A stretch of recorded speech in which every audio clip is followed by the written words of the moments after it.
and Nan looked at the hundreds of starfires before him. He glanced again at the darkness below, like an abyss, and wiped the sweat off his forehead.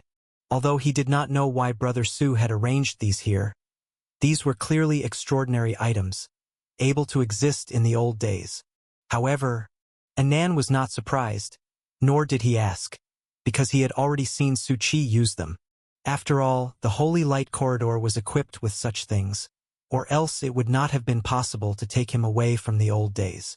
In his eyes, Su Chi possessed many strange methods, and Senior Black Cat was very close to him, plus the mysterious identity of the sect hierarch of the Hustlers. And Nan felt that even without relying on his father's influence, following Brother Su would definitely lead to a bright future. He immediately responded, "No problem, Brother Su. We'll split up and act together. These won't take much time either." Su Chi paused slightly and smiled. "You got one thing wrong. It's not us, it's you. All these are handed over to you." And Nan's eyes widened. "Then what about you, Brother Su?" "I'm off to map." With a smile, Su Chi suddenly leaped. "Take care. I'll try to return before the protective energy on you runs out." He then fell directly into the pit of the old days, under Anan's stunned gaze, as the glorious light of the starfire quickly disappeared from his sight. Suddenly, Anan felt that the future wasn't so clear. As Su Chi was falling, he also noticed changes around him. Illuminated by the light of the starfire, he could see clearly. The place itself had numerous iron chains, each one immensely thick, forming a massive continental iron chain. But upon closer inspection, it was merely bound to an immense, massive, entangled shape. And this continent was merely countless iron chains madly, repeatedly entwined, forming the continent. The amount of suppressive force needed just to barely bind these withered, decaying world tree roots. Su Chi stretched out his hand, pushing out a mass of starfire ahead.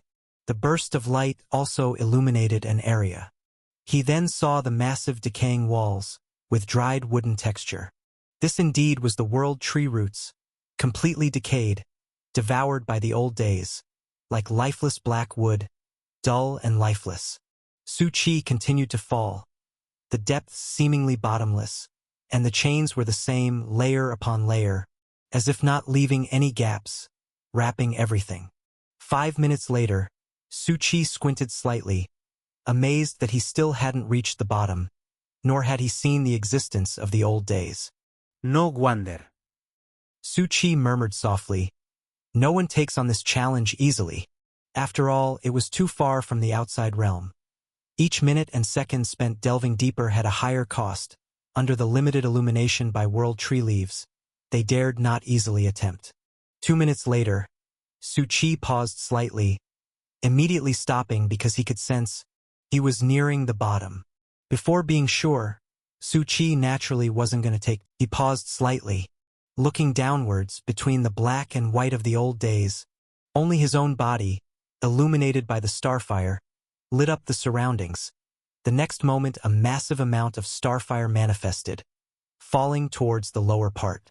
At that moment, he finally saw what was really at the bottom.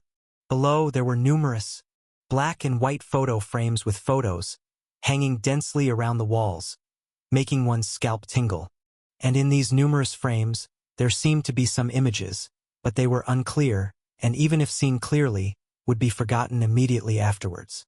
The most important thing was, there sat a shadow monster of intertwined black and white, quietly standing there, like an undisturbed major boss. Is this a corporeal monster of the old days? Su Chi squinted. This was his first time seeing a creature that could survive in the old days. What he had seen before were all bizarre shadows transformed by the old days, more like the ghosts of the old days, lacking corporeal forms, entirely composed of black and white devouring creations. But now, this entity was different. It had a corporeal form, one that could be touched. If he had to say, it wasn't Su Chi's first encounter. He had felt a sense of familiarity at first glance. And the source of this faint familiarity was the black and white bear. The shadow before him and the black and white bear shared a similar structure. one side black, one side white. If we say they are all creatures of the old days, then everything here becomes interesting. At this time, Su Chi's eyes narrowed because he sensed a lethal danger. The next moment, he saw the shadow suddenly raise its head. Its eyes looked towards him. It raised an old-style camera hanging around its neck, aiming it at him. Taking a photo. Su Chi would have liked to say, "Make me look handsome." But the next moment, a strong sense of foreboding engulfed him. In that instant, Su Chi felt something was wrong and instantly teleported away. At the same time, Su Chi could sense the very spot he had been at seemed to be framed by some power, as if frozen in place. Although there was nothing there at the moment, if he hadn't avoided it, he suspected, even shrouded in starfire, he would have faced some fatal danger. Thinking of this, Su Chi squinted slightly, and once again, threw out a dozen groups of starfire, each one equipped with a chip. At the same time, the next moment, it pressed the shutter again, and the starfires suddenly vanished as if they were directly annihilated.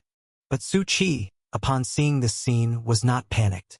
Indeed, Su Chi muttered to himself, "I knew there was something amiss."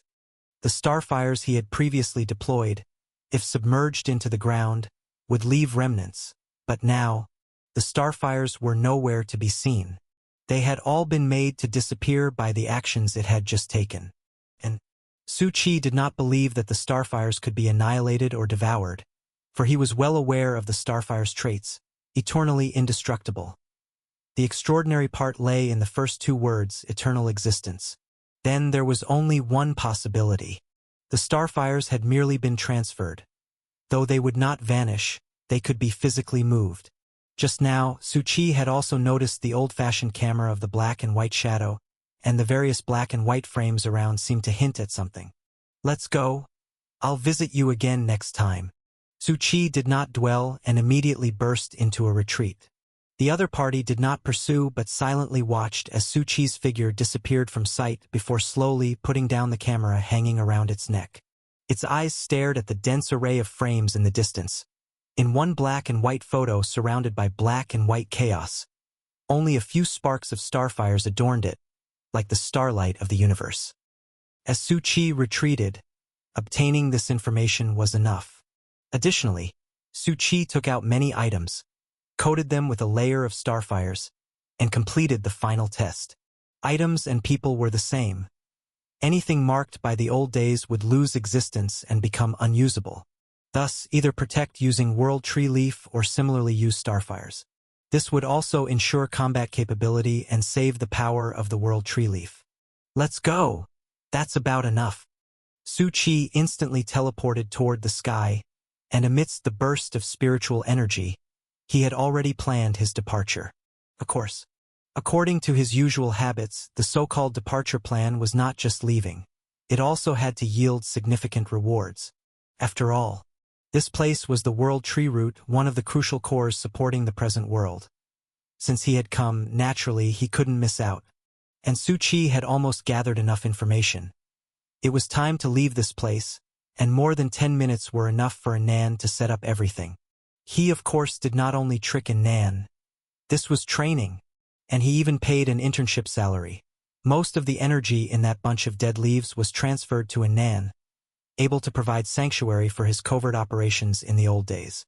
Very soon, Su Chi saw Anan, treading carefully, swiftly setting up the starfire stations at certain distances. Anan's face still bore hints of worry, occasionally glancing toward the deep pit, but the thick darkness only allowed him to see the endless black and white. Although he trusted Su Buxian's methods, he was still concerned. This place was the old days, where a slight misstep could lead to being buried within. "What are you doing?" As soon as he appeared, Anan's eyes lit up with joy. "Brother Su, keep your voice down." Su Chi spoke calmly. "Your voice is too loud, talking too much, all leave traces, which might attract the attention of the old days." That last exclamation had already caused the old days to surge over. Anan immediately fell silent. "Have you finished setting up?" "Yes, this is the last one." Then let's go. Su Chi took him and once again entered the holy light corridor to leave from there. Bringing in Nan here was partly because he had stayed in the old world for a long time, and truly leaving for the present world, he might encounter ominous signs. Like previously in that immortal path world, where others could not see. Only he could see the clouds gradually gathering, black rain slowly starting to fall, and then being gradually devoured by everything. This was also why Black Cat, before leaving, quietly left this piece of information on that light ball, not only to remind himself of this point but also a very important sentence. I didn't tell the others, but Anan already has few traces left. Once he leaves, he will encounter the ominous of the old days. Logically, I shouldn't let him leave. Staying here he may not have freedom but could still stay alive, while leaving would eventually encounter the ominous. But I ultimately choose to trust you, to solve the issue of him having too few traces, then only by using more traces to resist the pursuing ominous. Since you say there's a grand stage, a brilliant future, I hope what you're telling me is true. Su Chi didn't say this in front of everyone, fearing the demigods might reconsider, and Anan himself didn't know this. Now he still hadn't encountered the ominous, most likely because this place was still within the old days, and he hadn't left for long enough. Once this event concluded, when he truly entered the present world, the ominous would probably burst forth. So, Su Chi decided to bring him here to acclimate first.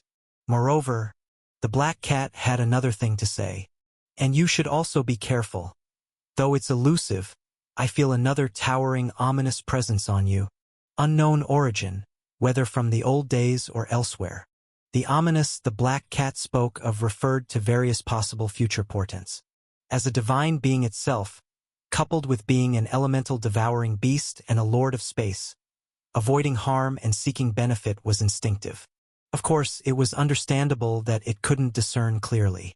After all, the ominous in himself was too plentiful, the god of anxiety, the evil god, and the ominous thin that had always lurked in the hidden spots, ever present since leaving the anxious land.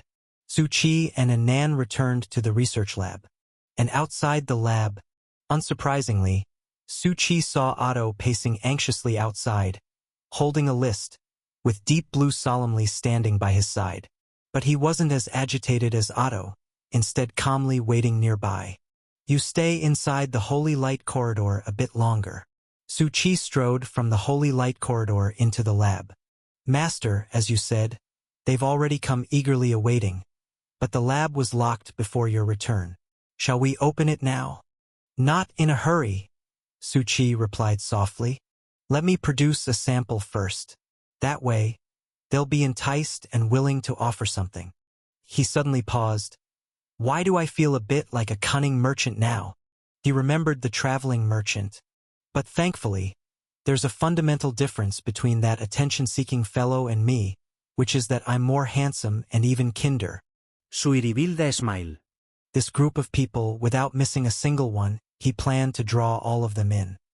While Su Chi's plans steadily progressed. Elsewhere, in the vast gate world, people were in the process of gradually advancing, witnessing various changes. Since entering this world, I've noticed something off, way too much, really too much. It's like a junkyard, filled with too many grotesque, filthy, mindless monsters. Just like defective products discarded here, all sorts. The group by now felt something was amiss. It's weird. Old Huang squinted his eyes. As the old priest, he noticed the irregularities. Looking around, many monsters don't carry ancient auras. They must have turned into this only recently, and this world seems pieced together, the original civilizations differ, and all the monsters changed entirely differently. In any case, it's very ominous. Old Huang's expression darkened, albeit uncertainly. But he felt that this world seemed influenced by a force he should be familiar with, transforming into this current state. And that force, in his mind, two words emerged. Evil God. Priest. Lin suddenly cried out. Old Huang shuddered, cursing. What is it? You scared the life out of me. Lin pointed toward the sky dome. Look over there. Old Huang frowned and looked into the distance. In his view, numerous blood-red lines, stretching across the world's dome like countless blood vessels. At the same time, a wave of intense pollution carrying terrifying spiritual anomalies was descending like a tide. Countless people watched the scene with slightly heavy expressions. At this moment, every Destiny person held a rustling world tree, withered leaf in their hand.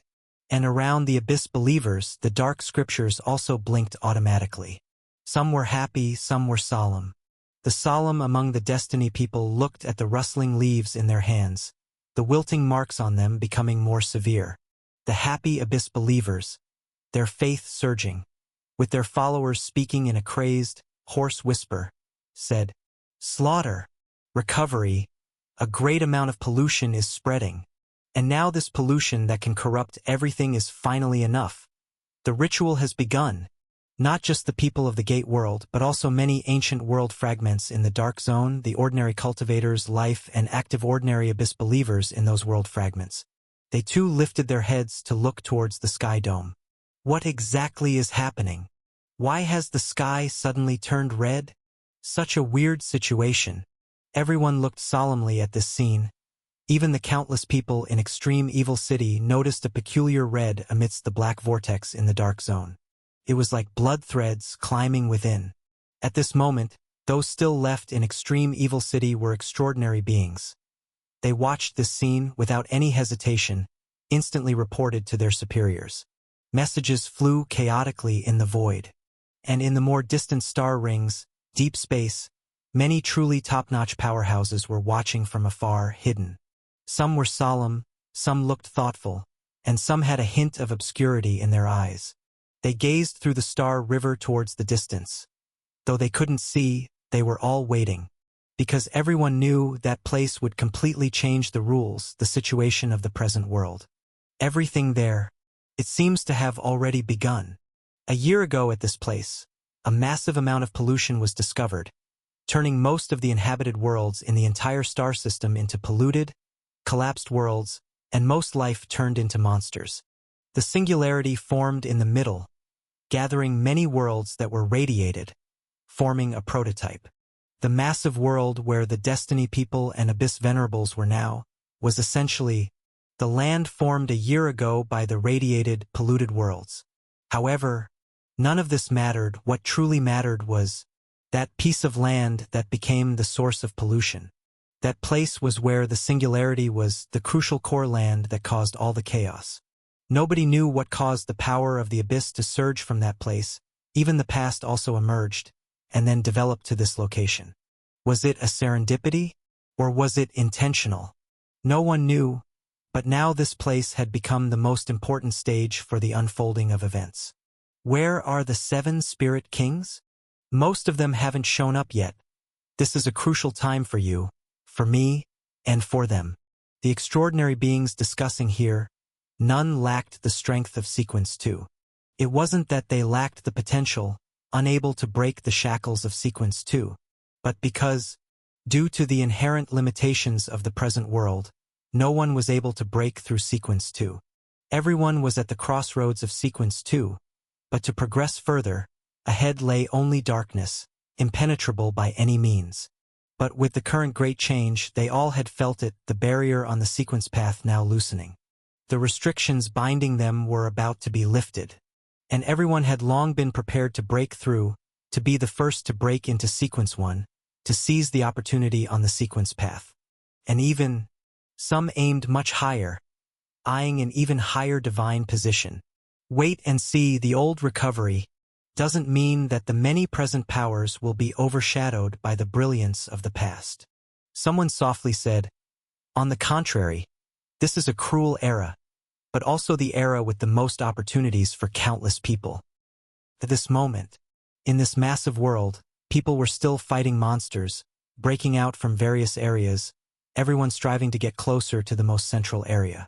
Because the blood threads in the sky dome were becoming thicker, with various kinds of pollution spreading around. Only in the very center of the sky dome had there been a change, as if a box had opened, revealing the massive figure of the black and white bear. It propped its head up, one side with a demonic smirk, the other side with a serene smile, like a giant behemoth, watching them as if they were in a small dish garden. Those eyes, one like the moon, the other like the sun, made everyone's scalp tingle. And it also let out a soft laugh. Hey hey hey. Watching those blood threads, its laugh grew even more piercing. Such a method, worthy of a being separated from the old days, capable of achieving this level, already fearless of the old days' intimidation. Evil God, oh evil God, the abyss has been forged by you to an extremely dangerous extent. Your purpose truly is terrifying and dreadful. It seemed to be talking to itself, yet also seemed to be conveying this message to everyone.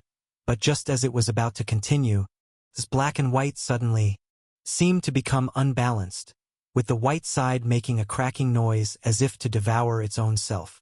I apologize. The black and white bear also noticed this, maintaining its hoarse smirk. Spoke a bit too much, almost breached a taboo. As an existence from the old days, it too seemed to have rules it could not violate. Just like the black and white it wore, clear and distinct, neither more nor less, maintaining complete balance. So, now I remind you, the black and white bear gently said, the core land is about to open. The last reward and the chance for exchange will all be there. Everyone, be ready. Its smile remained unchanged. Of course, it's also fine if you're not ready. The core land must have already been prepared by them. The black and white bear knew many things. Being the GM of the old world clearly hid great secrets. But it could not intervene, as if there was a layer of limitation only able to be an observer. Many who were bestowed with heavenly destiny and the abyss venerable watched this scene. By now, they had all started to take action, the guidance for both sides already laid out openly. Along with the surrounding major forces, many other participants also followed suit. Nancy's expression became tense. Let's go!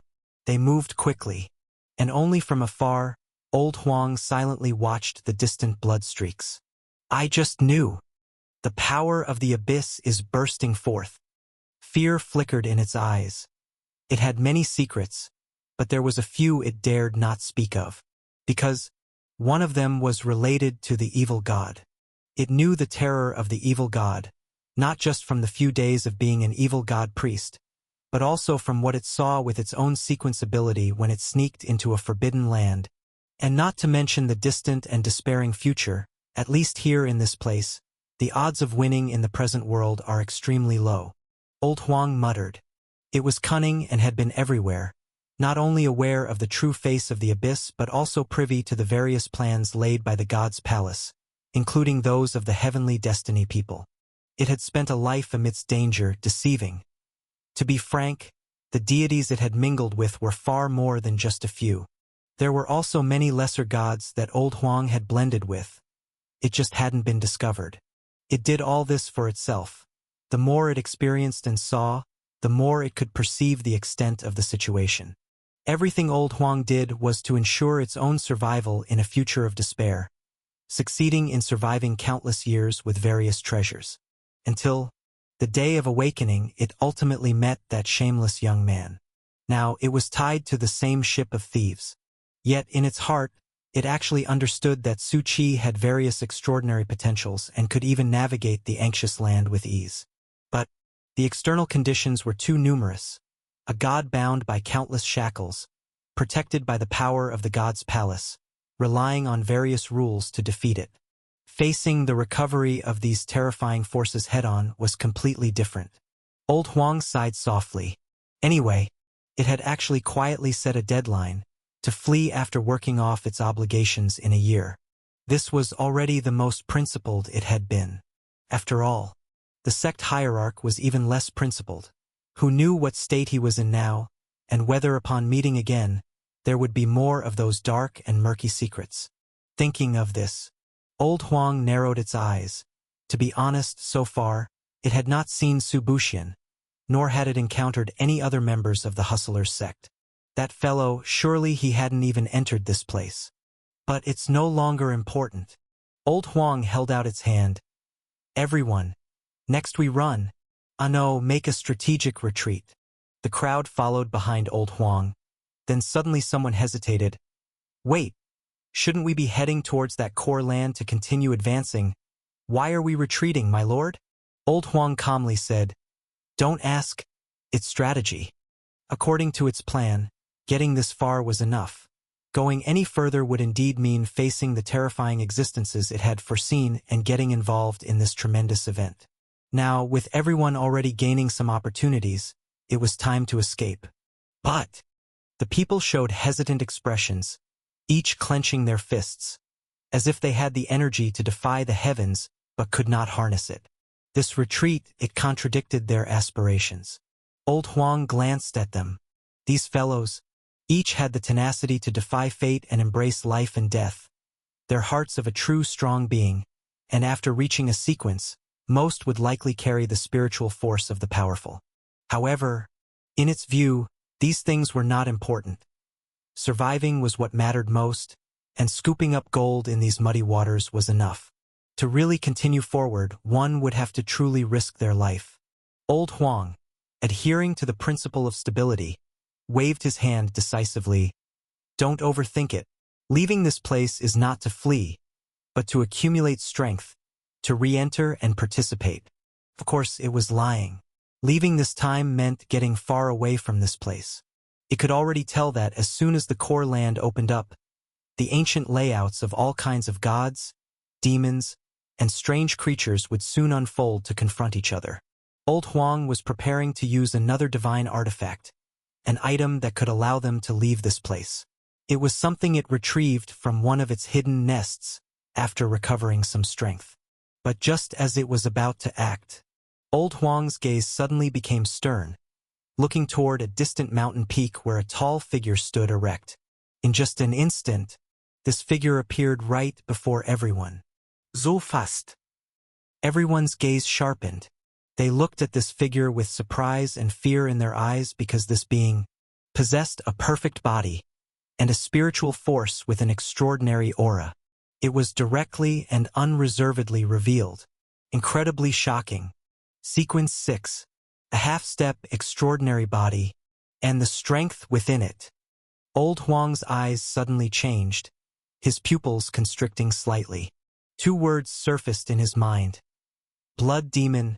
The strength on this being's body was not hidden at all. It could feel it, the legendary lord of blood demon, a conglomerate of strength. Old Huang's body trembled slightly, unseen by others. As for why it was shaking, because it had once served as a priest for the Lord of Blood Demon, whose moods were unpredictable and horrifying. Why encounter such a being here? Old Huang did not hesitate. In a low growl, he said, Everyone fall back. I'll take you away. Then he immediately prepared to activate the divine artifact he had obtained. But this being did not attack, only speaking in a calm, emotionless, cryptic voice. You cannot leave. It reached out a hand and actually strode forward to block Old Huang's path. Old Huang's eyes bulged, and he rapidly retreated to dodge. Although he had regained strength, it was only up to sequence 6, and unlike this being, he still had to suppress a part. He narrowly avoided being taken down. The others did not hesitate at all, preparing to take action. But Old Huang growled lowly, You are not its match. Don't take action. These brats. Didn't they see that the opposition was an unrestrained sequence 6, and also with top-notch strength, still thinking of taking action? They would be gone with just a puff of breath. Damn it, Old Huang might think of escape. But when the enemy comes, I've never been afraid. However, the T-0, locked on by Old Huang, had no intention of continuing to attack, just calmly looking at it. It simply spoke in a hoarse, obscure voice. Cannot. Leave. Spoke awkwardly, as if it was just learning to speak. Old Huang cursed. Still telling me I can't leave. Even if you have the strength of Blood Demon, I'll show you what real strength is. Old Huang immediately fought back, his erupting power rising to sequence 6 without hesitation. Since he was about to escape, the restrictions here could already be ignored. But in the next moment, the terrifying strength of Old Huang's on-the-spot strike was directly caught by T-0 with an outstretched hand. Its eyelids twitched. This guy's body had reached a perfect extreme, embodying physical prowess, with a horrifying strength jumping in every single cell. Is this the son of Blood Demon? T-Zero also glanced at it slightly, its deep eyes devoid of any emotion. Old Huang's face changed slightly, ready to burst forth with power again. T-Zero slowly spoke. Cannot leave, because this is the sect hierarch's command. T-Zero's voice was somewhat muffled and abstruse, stammering. But old Huang still made sense of it. Sect hierarch. Commands. Old Huang's heart sank heavily, his pupils contracted, and in his mind arose the image of a terrifying existence. After all, T-Zero had the unmistakable power of the Blood Demon, that horrific aura, not at all like ordinary fodder, but pure like the bloodline of a divine son. And now, old Huang's hand slowly clenched, his heart a tumultuous sea. He'd been targeted. He sneered. Sure enough, that Blood Demon entity hasn't let go of me. I was wondering why I've been feeling peeped at. So it was you. You have been watching me all along. Although old Huang's demeanor became stormy inside upon learning of the association with the Blood Demon, and he was overwhelmed with emotions in an instant. Shock, fear, wariness, and gravity. But by this point, he'd already calmed down. Although I don't know how you left the old days, since you've taken on the will of the Blood Demon, and have followed me for so long, you must have come for me. At that moment, old Huang's aura surged like a rainbow. His eyes flashed coldly, knowing the opponent's strength was very formidable. This horrifying body was extraordinary. It's fine to not let me leave. This is the fruit of the past. But let these kids go. After all, it's none of their business. Old Huang didn't mind staying here and fighting it out with the opponent. His ability to flee for his life was top-notch, but he had to protect this group of little ones, each of whom he saw had a future of growth. T-Zero, however, looked calmly at the crowd. They can't leave either. Old Huang's face had just darkened, ready to burst forth in a big way, repel this guy, then quickly get everyone out. But the next moment T-Zero shook his head. Sect Hierarch says if you want to leave that yellow robe, you might as well forget about getting it back. T-Zero's speech could clearly be felt as gradually becoming more fluent, stuttering less toward the end. Old Huang was about to explode, but upon hearing these words, suddenly paused. The yellow robe was stolen from another outer god, the yellow-robed master, a secret known only to that fellow. Wait, which sect hierarch? He looked at T-Zero, and the next moment, T-Zero stretched out his hand, a holy light mark slowly forming in his palm, signaling the yellow-robed priest to take hold of it. And old Huang held it in his hand, whispers of static noise entering his mind. Old Huang frowned slightly. It sounded like a tape recorder, and after a faint beep, sounded like it was playing, "Brother Huang, long time no see. By the time you hear this, I'm no longer in this world." Old Huang's expression changed slightly. That kid. Could it be? Su Chi's voice then continued. Don't grieve for me. Though I'm gone, my spirit lives on. Old Huang's expression grew heavier. To be honest, for him, Su Bushin was the only one who, while very weak, managed to suppress him in all aspects. But he didn't expect that the guy would fall midway. Old Huang moved his lips slightly, his heart aching, and was about to speak when he suddenly furrowed his brow. Wait, if you have fallen, how can I still feel the mark of the yellow robe? The yellow robe had its own spirit.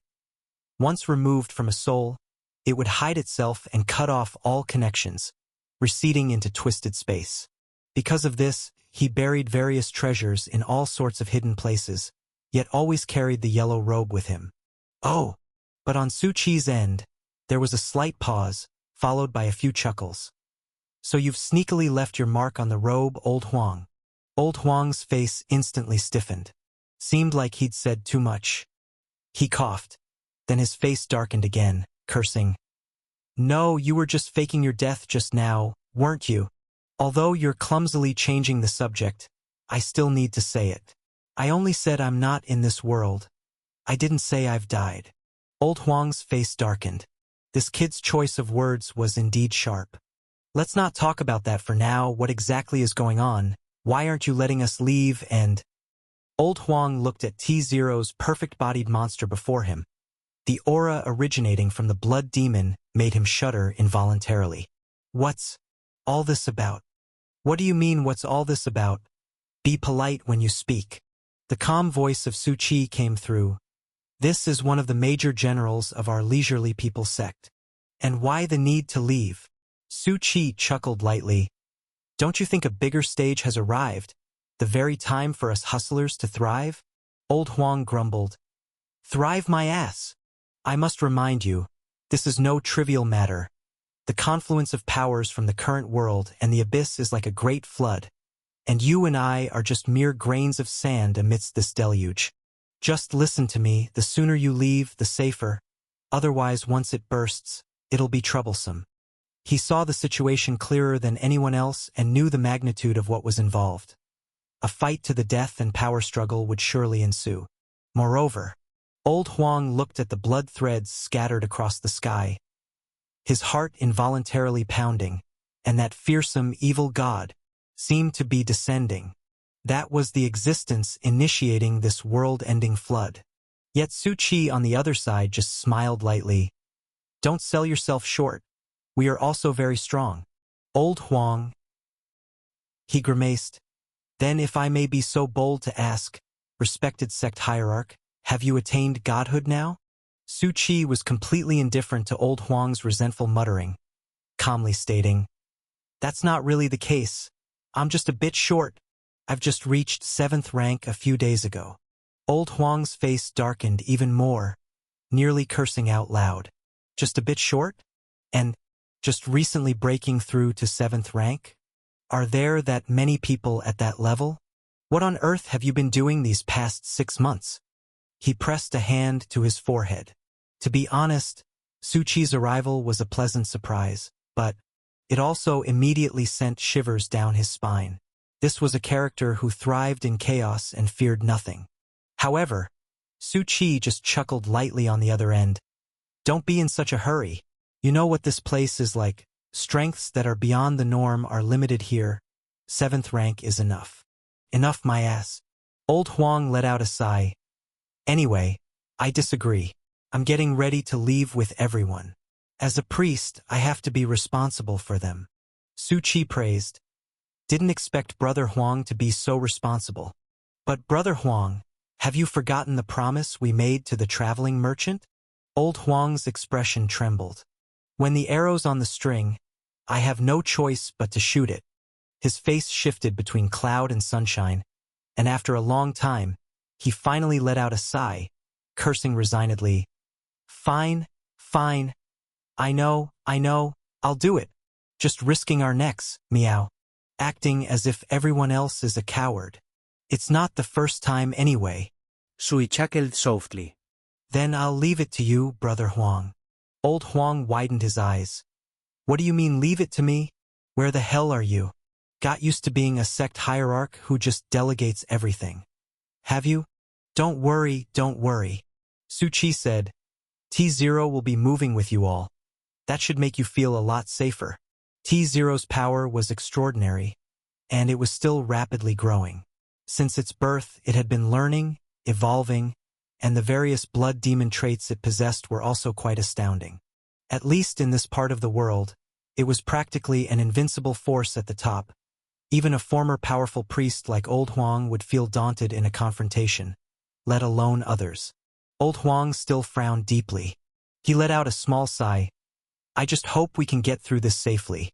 Risk and opportunity are indeed interconnected. But the risk involved here was immense, something not one person or power could dominate. The approach had to be steady and elusive no matter the chaos. By keeping a low profile, skirting the edges, remaining invisible, there shouldn't be much of a problem. After all, if others didn't know, couldn't it still understand exactly what the Hustler sect was like? It was just a small sect established not long ago, newly developed, inconspicuous. Once it burst into action, it wouldn't draw any attention. Thinking this way, Old Huang felt much better, setting a goal in his heart to sneak in and out quietly. And he slowly clenched the holy light mark in his hand, looking at the many confused little fellows. The entire conversation had taken place in his mind. They were still none the wiser.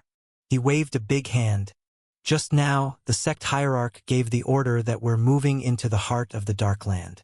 The Hustlers sect will announce its participation in this grand stage. Though he had no confidence himself as a priest, he was naturally very professional at internal propaganda. Meanwhile, on the other side, Su Qi lazily concealed the mark on his hand. I knew it. Old Huang, you're not being straightforward. On the yellow robe, he had actually noticed long ago the marks left by Old Huang. But there were no extra precautions taken. Just something to sense its presence, so Su Qi hadn't bothered with it. And Old Huang actually had a past connection with the blood demon. This guy really had a pile of secrets. Letting T0 leave was indeed the right decision. It was by chance that Old Huang and the others were discovered, successfully regrouping and willingly leading the members of the Hustlers sect down this path. Not bad. The arrangements over there are almost settled. Now that everything has kicked off, it means we really don't have much time left. The burst is about to happen. Su Qi stood up. Xiao Meng. Everything is ready. All right then. Su Qi looked towards the research laboratory. Now it's time to deal with this. He reached out and pushed open the sealed door. Deep Blue and his 3 companions were waiting outside. Brother Su, we've gathered everyone. Sui nodded. Good. And just as he was about to step forward, Deep Blue came over. Brother Su. His expression was extremely solemn. This is our last chance. Everyone has already put everything on the line. Previously, he and Otto witnessed the list of various equipment and weapons, which had already been quite a shock. But what was more important was, inside the list, there was a chip which not only held a multitude of functions, but most importantly, could protect them in their operations within the old days. This was why Otto was so excited and sought out Deep Blue to come discuss the matter. After confirming with Su Qi that they could mass-produce them. Today, they had already gathered everyone to get ready, to counterattack that deep pit. And now, Otto was still in the small dark room, exhausting his last bit of strength to provide various materials. Click! The door slowly opened. Otto stepped out with an unsteady gait, his beard in disarray and eyes ringed with dark circles. Are you setting out? Otto, holding his hammer. I want to go too. Brother Otto, you've already done enough. It's better if you rest. The young man said earnestly. And Brother Su, you creating those chips, along with the strength attached to the chips, must have drained you even more. You don't need to risk coming with us. Their ability to resist the power of the old days was thanks to Su Qi's special sequence. Just as Deep Blue thought. Anyone who could enter here always had something special, either great strength or other useful abilities or methods.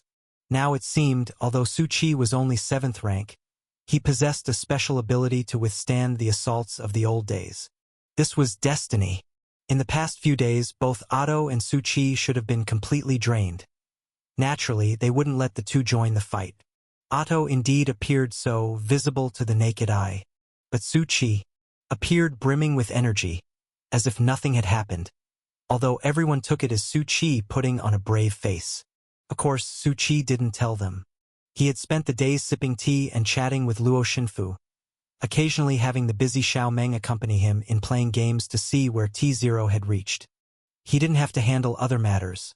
Xiao Meng was entirely responsible for the making and producing. Otto provided a large amount of materials, and the Starfire didn't cost a thing. Moreover, there was another point. Actually, the materials that Brother Otto supplied were sufficient for everyone's use a day and a half ago. However, Su Qi still hoarded a bit extra. This time the chip was different from the base station. It was a personal Starfire chip. Aside from various functions, Starfire could also pinpoint locations, meaning Xiao Meng could be connected online in all directions and maintain version updates and chip upgrades later on. If I don't go, then these chips will be of no use, said Su Qi with a light smile, looking at them. Besides, is everyone planning to go empty-handed, in plain clothes? The young man scratched his head. Oh, right, I almost forgot. Previously you'd nearly gambled everyone into bankruptcy, even signing all sorts of contracts. Let me clarify once again. Those were not contracts. Su Chi corrected with a smile. So now, Brother Su, please return the weapons, treasures, and equipment to them. Deep Blue coughed. Although it was a bit underhanded, after all, it was a fair gamble, but now, at this crucial moment, they could only ask Su Chi to return the items. Sure, some of these things naturally should be returned to their rightful owners. They're of no use to me. Su Chi was quite generous in his agreement as he stepped through the door. Everyone was already assembled. So, Su Chi spread out a paper that was imbued with a special aura, obtained from Luo Shinfu, with its special effects. Line up, for each piece of equipment, sign a 10-year contract, and you can take it away. After all, a formidable foe is before us, and the opportunity to leave is right in front of us. Su Chi smiled at the crowd. You wouldn't want to miss this chance just because you're without weapons and equipment, right? Su Chi and a group of people had already reached the outside of the deep pit. Facing the monochrome of the old days inside, they extended their hands holding the chips. It had been tested before, and these chips indeed allowed them without using the power of the World Tree Leaf to enter below. This chip truly is a product of wisdom. Otto was also following the team behind. Not allowed by the others to enter, he just waited outside for support.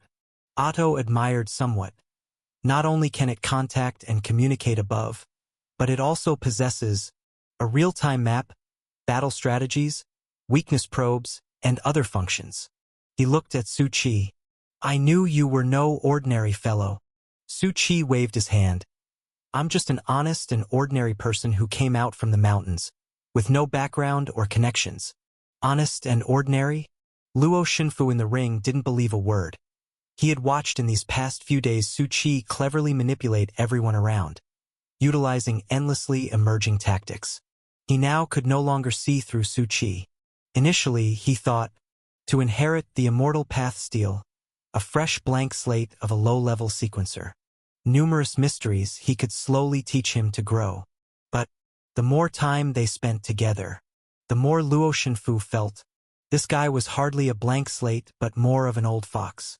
Not only possessing various tactics but even as a low-level in various other domains, he was filled with talents, easily manipulating everyone. But he didn't believe it. Others did, after all, most among them were from strong backgrounds and lineages, and some possessed extraordinary chances but had also seen the world, step by step to Sequence 6. And while they were surprised at Su Chi's abilities, they could still accept it. You shouldn't belittle yourself, Deep Blue gently said. Even without a great background, you have your own opportunities. And Deep Blue revealed a smile. Being able to enter here, you can already be called a companion. It wasn't just the recognition of the World Tree Leaf, but also the shared life and death battles. Moreover, Su Chi had been crucial in assisting them. Of course, including all those debts, contracts. If they really had to leave, everything wagered before would be locked in because none of them were people who would break their promises, and the contract papers they signed had spiritual energy verification. All right, less chit-chat. Let's discuss some strategies before entering here. Deep Blue looked at Su Chi. Actually, it's mainly to remind you, since we all have entered before, we didn't want you to know too much initially, considering that probing into the old days would taint you with ominous. The more you are tainted, the harder it is to leave. But, now that we've decided to enter together, there are some things you must be informed about. Old Third. The sword-wielding man in black nodded gently, quietly saying, that being in the deepest part is an old day's life. The power of an old day's life is totally different from ours. They act like enforcers of some rules, ignoring everything. Once you step into the old days, they will come to devour everything, every trace, every existence. Su Chi stroked his chin. Although already familiar with the old days, knowledge is always renewing. Frankly speaking, regarding the positioning of the old days, Su Chi had a guess. If he had to summarize it in a simple way, Su Chi only had 3 words. Recycle bin. It acted like a recycle bin that deletes everything. dealing with all redundancies, unnecessary, collapsing items, even those affecting system stability. Could it be for this reason that various old hubs existed? Like running too many software applications, more than memory can bear? The black-clothed swordsman said gently. That being below, although its combat strength is quite strong, it's still within our understanding.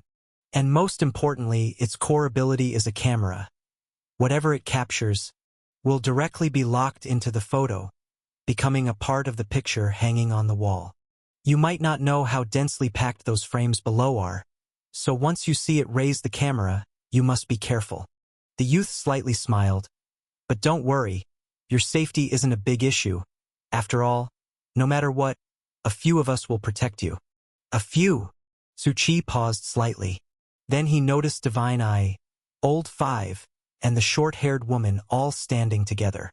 We three mainly assist, Divine Eye shrugged.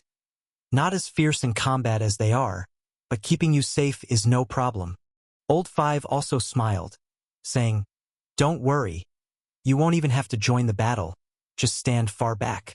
Because all those chips are linked to you, you are our key opportunity for success. All right, no problem. Then you all better keep up with me. Su Chi smiled slightly, though he didn't refuse, since once they went down, it was no longer under their control. Also, after going down, Starfire chips had already been set up. Even in old days it would allow short-distance transmission. By the way, what is our ultimate goal? What was it? Seeds. Deep Blue gently replied. World Tree Seed. Hidden among the picture frames below. We need to simultaneously battle that old days being and find the seed among those densely packed picture frames. It does sound straightforward. But in reality, it is not that simple, not to mention the terrifying, bizarre nature of that old days being. Just finding a hidden world tree seed in those densely packed frames is like finding a needle in a haystack. What do you say? Deep Blue looked at the man in black carrying a sword as if he was the third brother. The man with the sword on his back slowly took out a box and opened it. This is a photo we once risked our lives to obtain. Although it's black and white, in reality it's just a miniature representation. Its ability couldn't digest the traces within it, so they're all visible. Su Chi looked at the photo. No wonder the opponent couldn't digest it, because the photo was of a wide-angle view, depicting an aerial photograph of a vast and expansive mountain range. But the resolution of the picture was astonishing. If magnified in detail, one could even see the forests on these mountains, each grain of sand and stone, and even the patterns on the leaves, as well as the ants crawling in between. Given such a photo, can you still be sure you'll find an inconspicuous seed? The man in black with the sword asked hoarsely. Luo Xinfu spoke in a low voice. Indeed, as difficult as ascending to heaven, like searching for a needle in the sea, as they say. From the old days, the most important thing is the traces. When a large number of traces are collected into countless photos, looking for a single seed is too hard. Su Chi slightly stroked his chin, his eyes reflecting contemplative thought. To be honest, when he looked at the photo, he couldn't help but associate, seeing traces as just a quantity of information. If there's enough information, even the old days can't do anything to you, just like with this photo. And this point had similarities with Xiaomeng's advancement through analyzing and accommodating various amounts of information to improve herself. Xiaomeng had now recorded the informational content of nearly dozens of worlds, and her computational ability was extremely astonishing. It seemed, in contrast, she was on the opposite path from the old days. Let's go, everyone. In high spirits, we shouldn't delay, Deep Blue said softly. We've also been waiting for this moment for far too long. Everyone had already attached the Starfire chip to their wrists, and the next moment, nanometer-scale particles began to generate automatically, with minuscule Starfire particles enveloping the group slowly. This was another special feature of Starfire. It could be adjusted in size, after all, it was essentially light. And the limit of each particle size ranged from the size of a fingernail to an impossibly small particle. Su Chi increased the number and layered them together, which made it an entirely different matter. Of course, speaking of which, he felt a bit ashamed.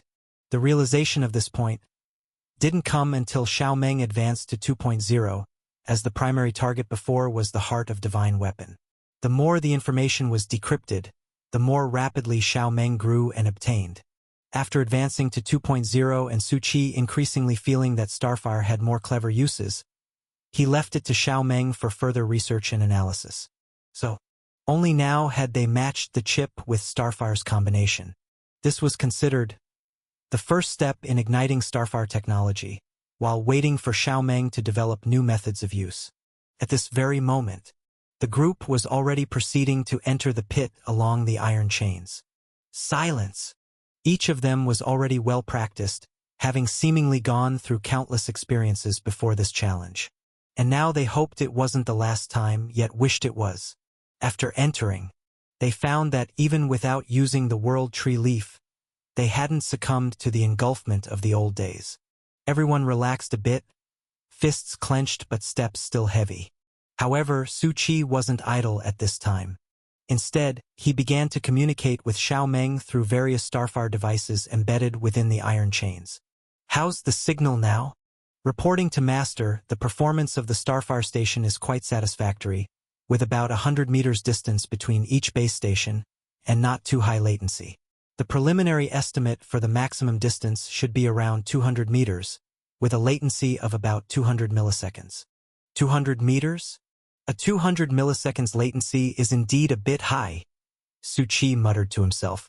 After all, for the impending battle, any delay in the transmission of information among these group of Sequence 6 individuals would be a hindrance. Their instantaneous reactions in combat were so fast, only a delay of less than 10 milliseconds might keep up with their current speed. But Master, you have to take environmental factors into account. This is the old days, and the Starfire particles transmitting information amongst themselves are also devoured by the old days, losing many traces in the process. This has a significant impact.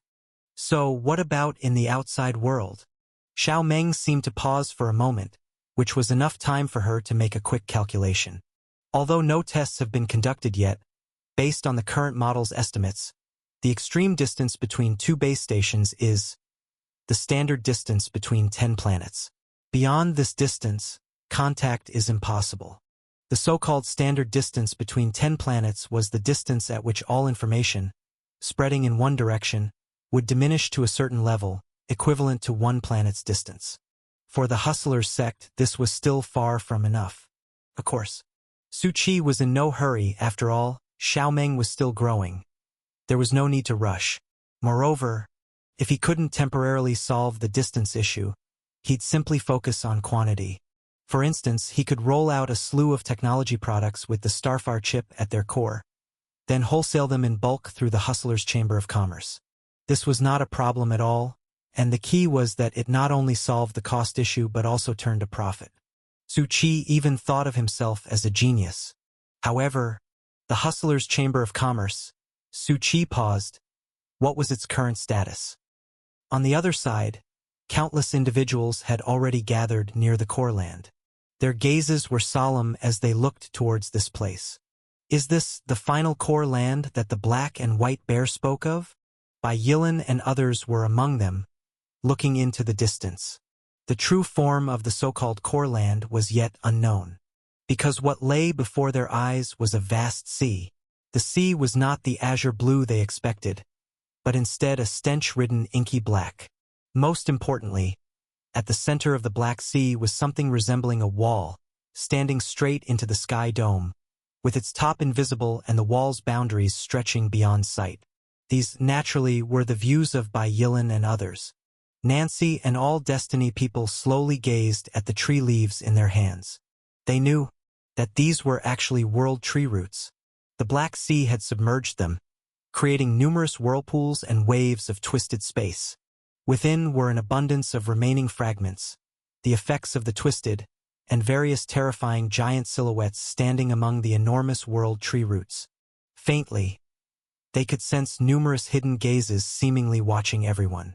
Simultaneously, they also noticed a black and white gate, standing amidst it all, seemingly the passage to the core land, and also the last chance mentioned by the Black and White Bear to exchange rewards. Let's go! Others have already started moving. Despite the raging waves, Numerous people were on the move, especially those from Sequence 6, who were already unleashing their full power, no longer mindful of the restrictions' impact. More will continue to arrive here. This place holds various ancient powers, each step fraught with danger, but also brimming with opportunities. They had already collected many white keys. Now was the time to exchange them. Aside from the conflict between the Abyss and the present world, there was still a significant number of individuals seeking only opportunities and miracles.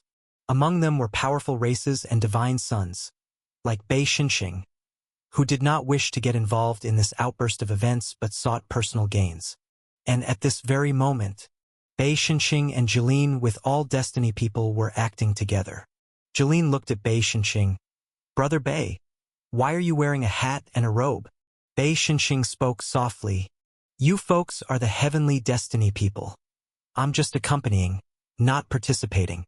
Furthermore," he spoke calmly, "consider this a friendly reminder." He touched the brim of his hat, watching as countless began to cross the sea. "I've seen many familiar races, powers, and quite a few annoying foes." Jeline nodded. "Understood. Not all here were the heavenly Destiny people venerables. There was also a large group of adventurers' powers. This represented at least over 99%. They might avoid the Abyss but were not allying with the heavenly Destiny people. All were striving for opportunities to increase their own power amidst the turmoil. Rising opportunities are often born out of chaos. That was the general idea. The vast Black Sea, winds and whirlpools swept up, erupting as if doomsday had descended. Such a disaster might destroy some unlucky souls, but for most, it was nothing to fear. And now, many people were already standing on the twisted edge, crowds gathering from all directions. Indeed, it was an impressive sight. Densely packed, countless throngs of people formed an endless tide on the vast, boundless Black Sea. Are there really so many people? Extreme Evil City has always attracted a great number of life forms from different realms of the present world, and previous grand events are enough to prove this. And even after layers of slaughter, only a few occasional individuals stepping into this old days gate world, that's still a terrifyingly huge number. Let's go. What happens next is unknown, but it ultimately must begin. Bei Xinxing looked into the distance, slightly adjusting his hat. He knew a lot. Besides heavenly Destiny people and the Abyss, there was also that dimension he inhabited, the unique dimension of chaos belonging to the outer god. They too were eager to contend. In this opening act, the sparks that might fly could ignite a sea of flames towering to the skies. And the crowd was heading towards the black and white gate. The twisted whirlpools had already whipped up spatial tempests, and all that could be seen in the middle were vague outlines, like gazing at the Star River from the ground, as if everything was ancient projections with countless massive figures twinkling like starfire.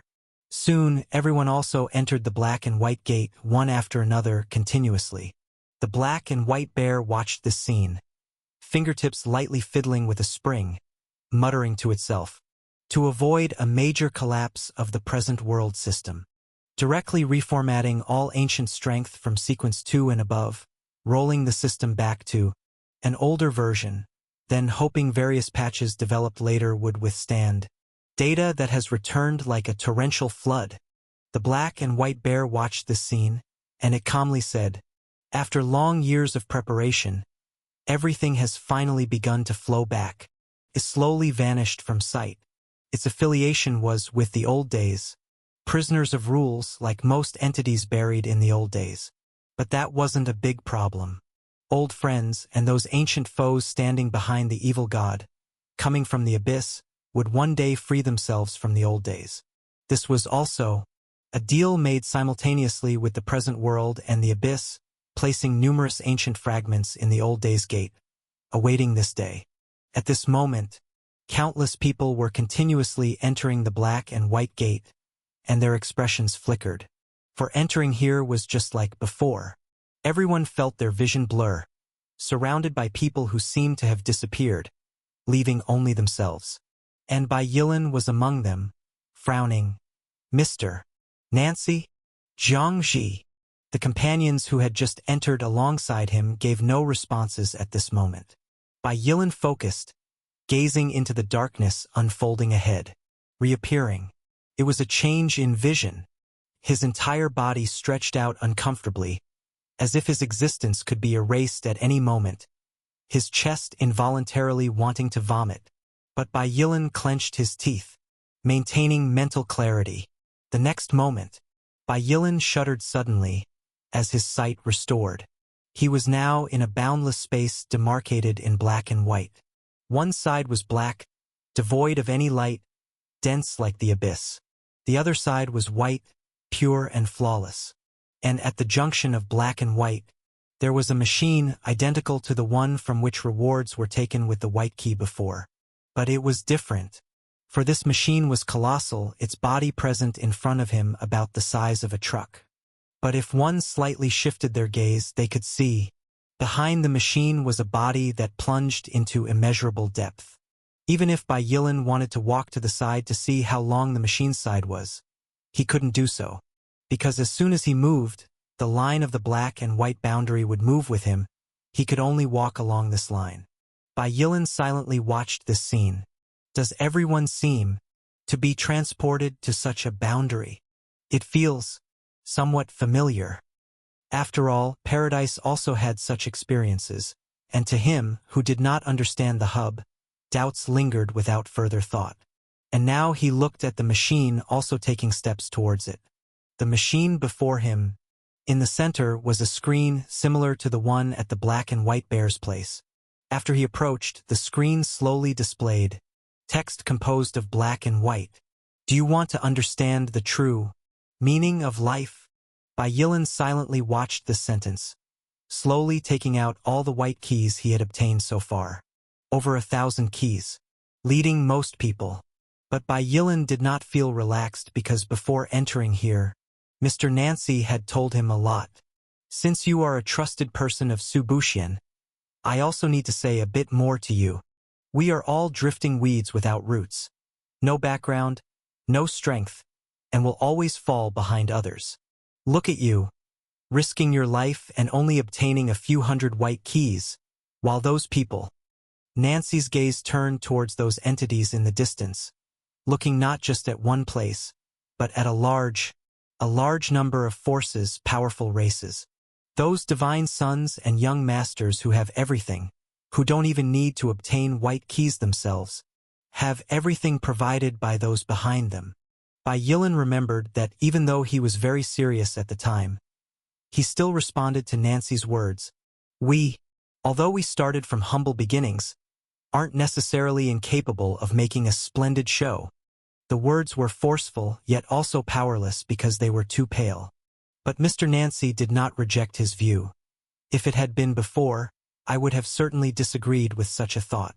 After all, I have tried it myself and failed miserably, ending up as a so-called star, engaging in all manners of networking. That was exactly what he did, bowing and scraping to any power just for future sanctuary. However, later I met Su Buxian. Mr. Nancy said calmly, that guy is the best at creating miracles, confronting various insurmountable natural barriers with the strength of one person alone, completely shattering some of my past views. In my opinion, given time, he will certainly overcome everything and stand at the forefront of everyone. Nancy's gaze shifted, including those guys. At that moment, Bai Yilan couldn't help but be moved.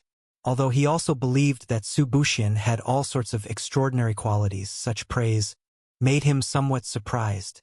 It was Jiang Ji who, scratching his head beside him, said in confusion, "Is that guy really that amazing?" Nancy replied with a smile, "Haven't you joined the Hustlers sect? Have you not felt it yet?" This made Jiang Ji and Bai Yilan fall into a moment of silence. Felt it? Right now, the Hustlers sect seems to be just a few of us, with nothing, still having to pay dues, earnestly persuading brothers from the Meteor Alliance to join.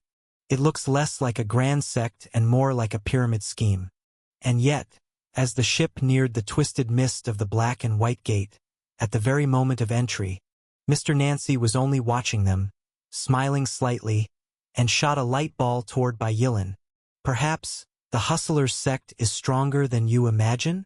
Then, their questions could no longer be asked, for they were already whisked through the black and white gate by the vortex.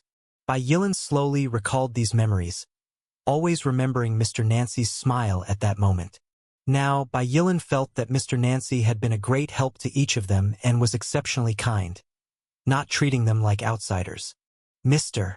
Nancy must have a significant connection with Brother Su, and perhaps the establishment of the Hustlers sect also had Mr. Nancy's help. His speculation was quite reasonable and logical. After all, Nancy was a superstar in his own right with everyday commerce and even the backing of the Spirit King. Adding to that, his fondness for Su Buxian, it was possible that he provided substantial support to the Hustlers sect. Regrettably, Bai Yilan never imagined, from start to finish, that Nancy was actually a member of the Hustlers, and the whole everyday commerce was an asset of the Hustlers sect. And Bai Yilan, looking at the thousands of keys in his hand, had a solemn expression. Previously, he owned only a few hundred keys. It was Mr. Nancy who, at the last moment, gave all his white keys to him. That's how he managed to gather over 1,000 keys. Nancy gripped them tightly.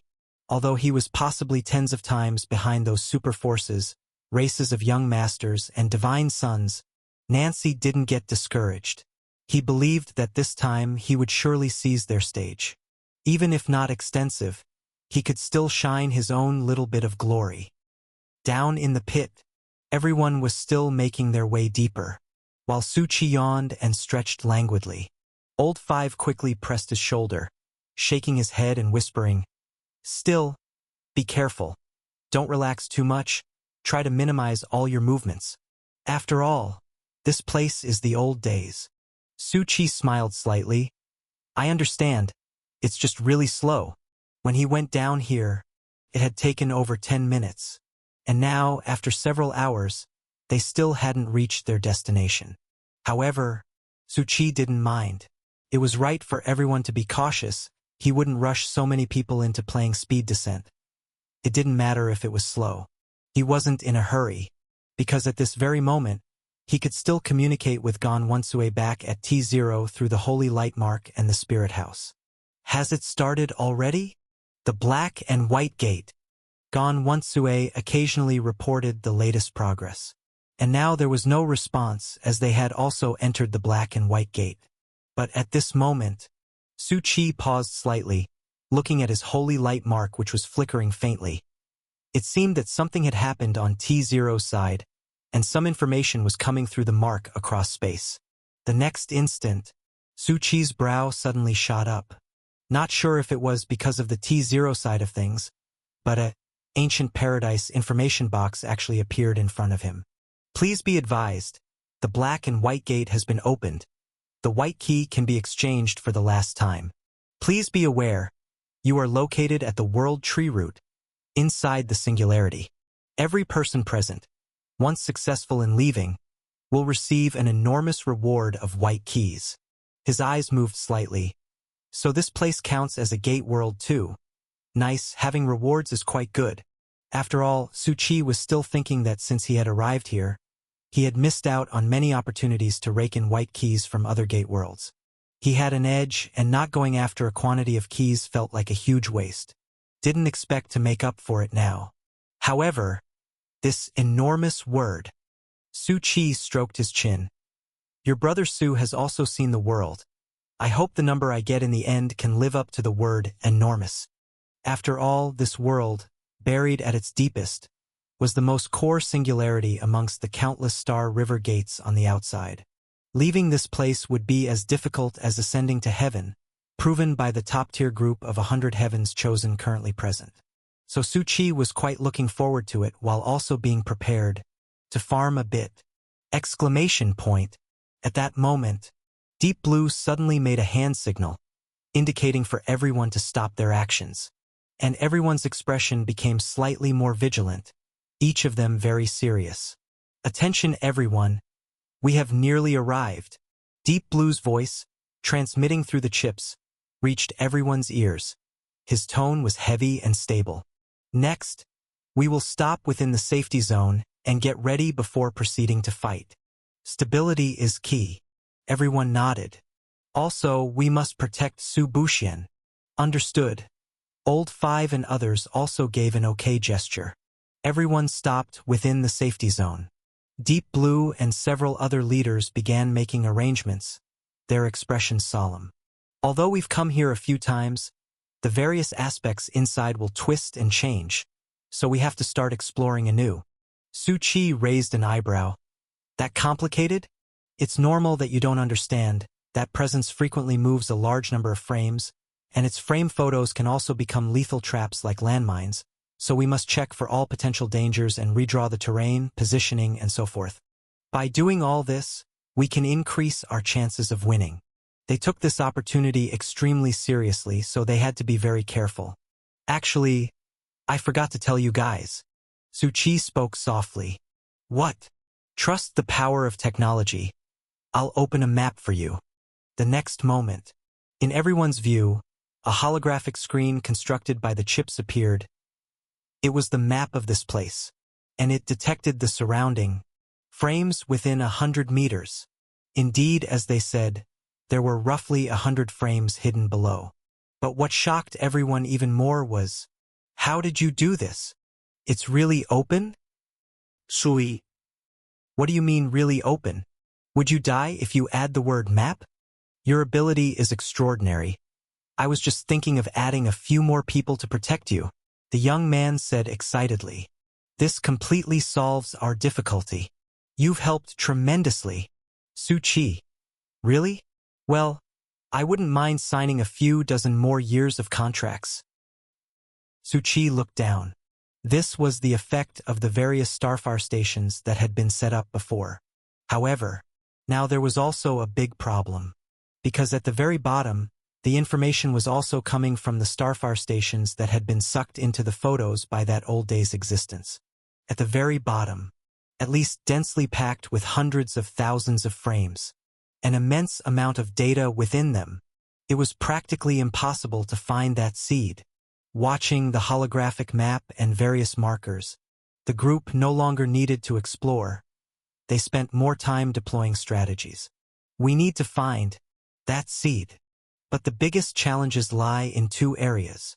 One is the old day's existence will try to stop us. Its ability is exceptionally strange and terrifying. We need 90% of our people to contain it. The other is finding that seed, which is left to the remaining 10%. Either those like Divine Eye with auxiliary abilities or those with high spiritual power. Deep Blue was arranging various tactics for the group. Simply put, they were determined that it was impossible to defeat that old day's existence. Instead, they would only restrain it, using all their abilities to delay time as much as possible. Then let others search for the World Tree Seed. Su Qi watched them intently setting up their deployment and seemed very skilled, as if they had rehearsed thousands of times before. That was true. They had never given up hope. They just lacked opportunity. This group's various qualities, whether combat strength, combat IQ, or strategy, were all top-notch. Not only that, most people also had significant backgrounds. Very good. Su Qi was very satisfied. The Hustlers sect had gained a group that didn't need training or resource investment, a new force, and it also gained over 100 worlds ownership rights and a large amount of spirit coin. At this moment, the group was still discussing, planning every detail, when to strike, when to change positions, even how much spiritual energy to use. A large amount of details were built up, and Su Qi didn't offer any suggestions to them. After all, he was always introverted and didn't like commanding others. Of course, a more important reason was there was no need to worry about these people not managing for the time being. They were battle-hardened, and it wasn't their first time facing the old day's existence. At least for a while, they could completely contain the opponent, and he could use that time to explore. He was very interested in the old day's existence and its abilities. Luo Xinfu was now silent. Having entered the old days, he also had to go into complete seclusion, as he too was a being from the old days.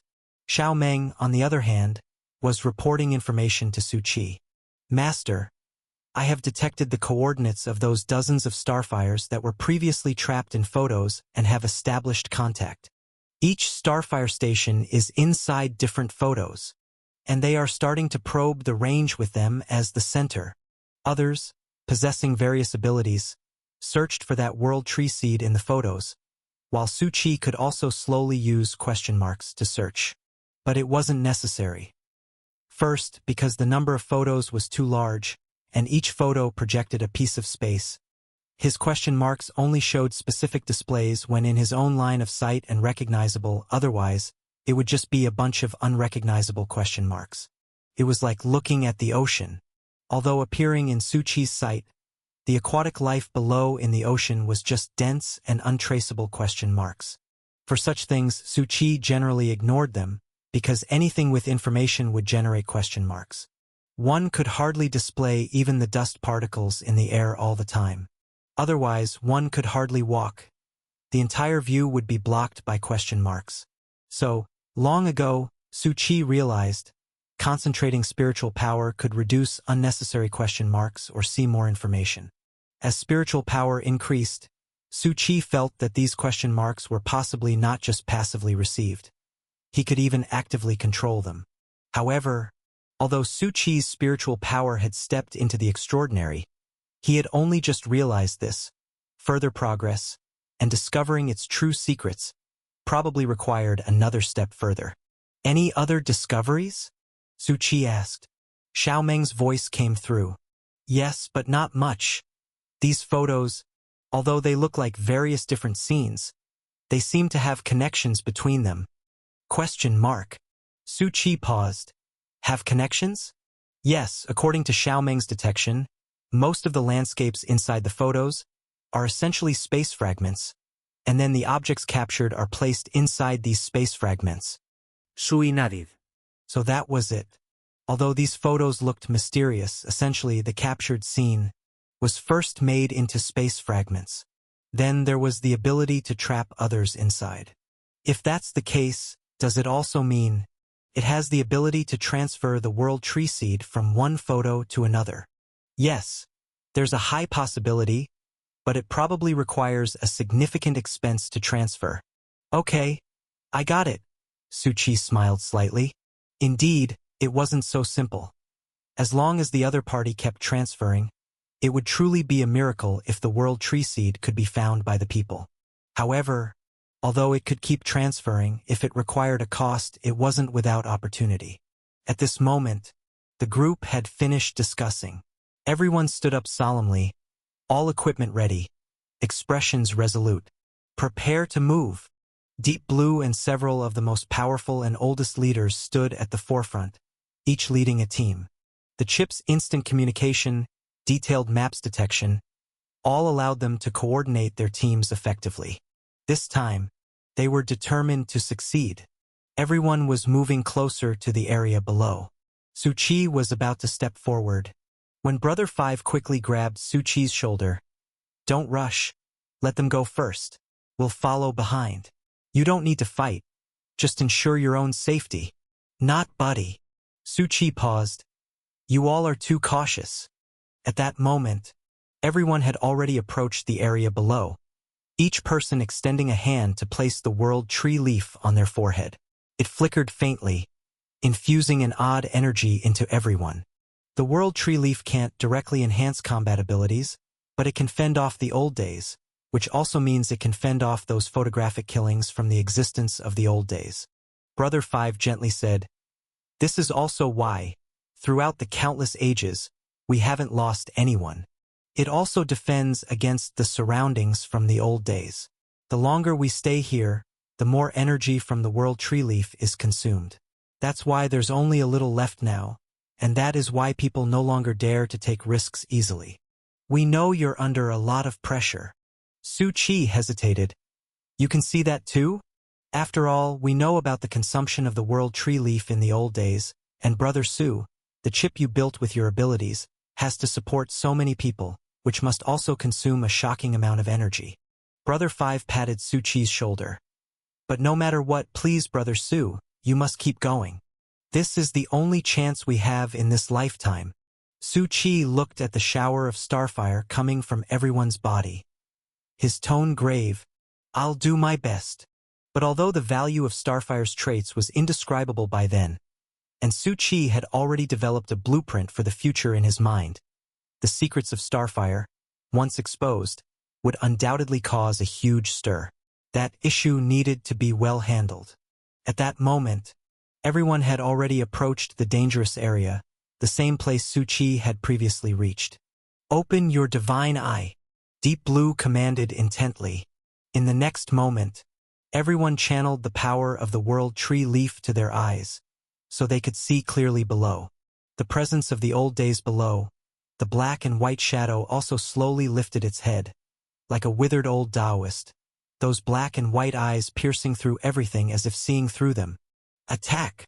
Deep Blue commanded somberly, readying everyone for battle, and everyone sprang into action immediately, their strength bursting within their bodies.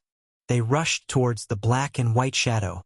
However, the black and white shadow didn't move, just gently raised its hand. Boom! A booming sound echoed around everyone. The space here, like a massive cylindrical exhibition hall. At that moment, all photographs were slightly trembling, and the echoes formed a resounding boom. Then, Brother Five whispered quietly, "Be careful!" Suddenly, giant stones hurled out of some mountainous photographs.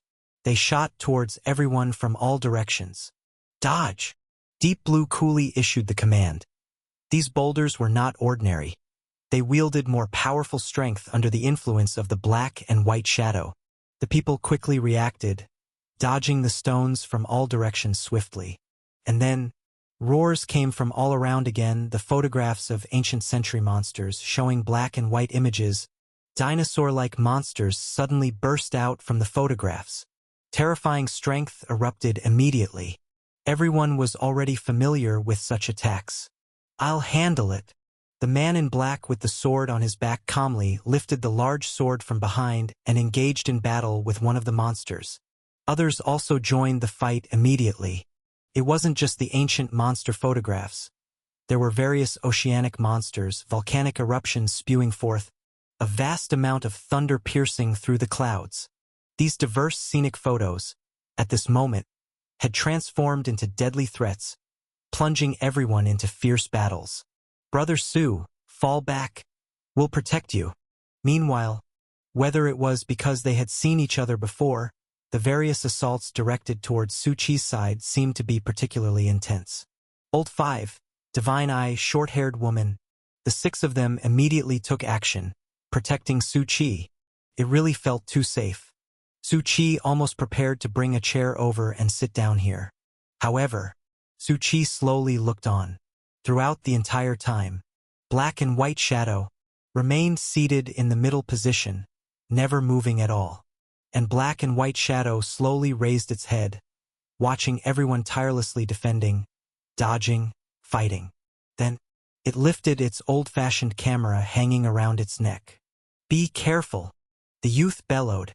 The next moment, everyone simultaneously moved instantaneously, quickly reacting, each dodging the camera's aimed position. Click! The camera flashed a black and white light. Then, the old-fashioned camera slowly spit out a black and white photo. On it, only one person failed to dodge in time and left his arm in the photo. Damn! That person's complexion darkened. The World Tree Leaf dimmed significantly, and at the same time, his arm felt numb, unable to muster strength, as if it might sever contact with him at any moment. Don't let yourself be photographed. The World Tree Leaf can resist, but it's also affected, and it doesn't have many defenses. Deep Blue bellowed again in reminder, and he suddenly kicked away a monster charging at him. Amidst a flurry of fierce fire and debris, he swiftly pulled out his great sword, rushing forward fiercely, charging towards black and white shadow. But black and white shadow remained motionless, only black and white photographs continuously spilling from its pocket. The iron barriers in the photos materialized, a large number of spiked wheels forming barriers that erupted around it. Deep Blue frowned, only able to retreat. These abilities that formed various moves, although they seemed to be ordinary objects in photos, were anything but simple. They could inflict fatal damage on them, extremely dangerous. Such an astonishing ability. Su Qi touched his chin. When he had arrived earlier, he had only seen the terrifying power of that camera, but now he discovered, combined with these photos, whether in offense or defense, there was a terrifying synergy. Infinite possibilities. However, currently it can only refine information from the ordinary world. Su Qi paused. If the photos could contain stars, black holes, etc., that would be truly terrifying. His gaze shifted to the old-fashioned camera hanging on black and white shadow, his eyes flickering, spiritual power flowing, focusing. That old-fashioned camera slowly displayed a question mark. A camera from the main asterisk space of the old days. It really had something to do with the old hub of the past. Su Qi looked towards black and white shadow, becoming increasingly curious about what these life forms were. And that black and white bear, what role was it playing? The various mysteries set up by the black-haired youth in the past had not only gone unsolved now but had become even more mystifying. Boom, boom, boom. During the fighting, Su Qi was also putting all his effort into cooperating with Xiao Meng, analyzing and searching for traces of the World Tree Seed. Hundreds of thousands of photos indeed, voluminous and entangled. It was difficult to pinpoint that minute trace. Xiao Meng, how much time do we need to finish the search now? Currently, there are too few bases in the photos, although the restraint on the base due to everyone's distraction has been relieved. But an initial estimate is also around 132 days to completely finish the search. And according to estimates, they can only hold on for at most 1 hour. That's how it was. Although everyone was fiercely united, they had not even gotten close to black and white shadow. And Divine Eye and others were also giving their all to release their spiritual power, probing the surrounding photos, quickly filtering. Su Qi didn't think that this method of theirs could find. The probability was indeed miserably small. So, what is the solution? Increasing a lot of bases, entering overload mode, and reducing the search range, among other methods, can greatly reduce the search time, but please be aware, Master Black and White Shadow seems to know of the Starfar Station's existence. It just doesn't have a way with the bee. Once it detects a hint, it might concentrate fire on attacking you. Xiao Meng was warning him, but she also knew her master's temperament all too well. She only issued a reminder without trying to dissuade him. Su Qi didn't hesitate at all. All right, let's start entering overload mode. Time to get moving. Hundreds of people could only defend against the massive onslaught of attacks, part of which were likely headed his way. However, it wasn't a big problem. At that moment, Xiao Meng's overload mode was already activated. Previously, when she entered this mode, it was purely for extreme overclocking, and once it was activated, she would fall into hibernation, a mode that wasn't to be used lightly until the very end. But now, after successfully evolving, overload mode could become a practical function. Overload mode. All functions enhanced by 500%. Duration, 30 minutes. During overload, the master can use spiritual power to probe the surroundings of any connected station, limited to a range of 100 meters by the suppression of the old days. But with overload mode, the range is increased to 5 times. Okay. Su Qi wasn't surprised. Although he had given full control of the Super Dream Protocol to Xiao Meng, he was aware of some newly developed features. And at that moment, Xiao Meng's overload mode was activated. Next moment, all stations began to glow and heat up. Su Qi's gaze sharpened. His spiritual power combined with the Super Dream Protocol, and instantly, his spiritual power felt as if it were plunged into a realm of chaos. It was a strange sensation. Nothing could be seen before his eyes, just like pure nihility, devoid of anything. But then, Su Qi sensed all the stations, one after another spark of starfire, lit up in the chaos in the form of a 3-dimensional map. So this is the base station display in the deep pit. It was a strange sensation. It was as if this was his own universe of chaos, only that for now just a tiny bit of the stations had been built. Su Qi's gaze shifted suddenly. His spiritual power focused and radiated to an exceedingly distant place. At many other far-off locations, there were those completely indistinct but existing tiny specks of light. What is this? Su Qi expressed his astonishment. He looked toward the distant chaos, where currently only a few base stations were laid out, with Night City as the starting point, followed by Final Home, one location of the Yellow-Robed Priest, and Evil Town. These light points were subtle, but they were not just those few. What's going on, Xiaomeng? Xiaomeng was silent for a moment, seemingly as puzzled. Because this is a whole new realm constructed by the Master's spiritual power merging with the Super Dream Protocol. Xiaomeng needs time to probe, but it's unlikely these are the stations we previously set up. Is it because of me? Su Qi paused for a moment. It was like an entirely undeveloped spiritual universe, where starfire spots were the only things to appear. If these are not the stations of the Super Dream Protocol, Su Qi's gaze roamed into distance.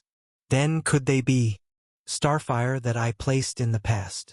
The vast twinkling lights, as if here corresponded with every coordinate of starfire he had released. The probability is above 92.31% because the starfire released into the corridors when entering the singularity, and those invested into each of the old days gate worlds all have a marker. Indeed, it's as I thought. Su Qi murmured to himself. If that's the case, then all previous starfire can find their coordinates. But, Xiaomeng, this should be because you're in overload mode, right? Yes. This is a dimensional map produced by the combination of the Master's own ability and the overloaded Super Dream Protocol. The exact cause is unclear for now, but as long as we enter overload mode, we can view the coordinates of starfire in the present world. Not bad. This turned out to be an unexpected boon, though it required Xiaomeng to enter overload mode and his own spiritual power to merge to be activated. But that's not a problem at all. Su Qi promptly named this function the Super Dream Map, although there were still very few starfire, and for now it seemed he could only see the general location and coordinates with a maximum use of 30 minutes. But, with the use of chips, base stations, and more, along with Xiaomeng's continuing growth and his own increasing spiritual power, Su Qi felt hopeful for the future. There's limited time. Let's focus on the main task. All the surrounding starfire was displayed, and with the connections already established between the base stations and the Super Dream Protocol, Su Qi's spiritual power spread outward into these stations. He also immediately saw the spaces within these base station photos. It was an abnormal feeling. Like fingers, each one could be flexibly used without conflict.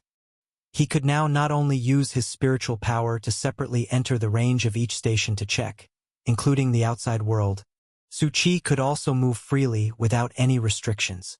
And at this moment, outside, Su Qi's gaze flickered, for a resounding boom enveloped his surroundings. The photographs around him trembled one after another.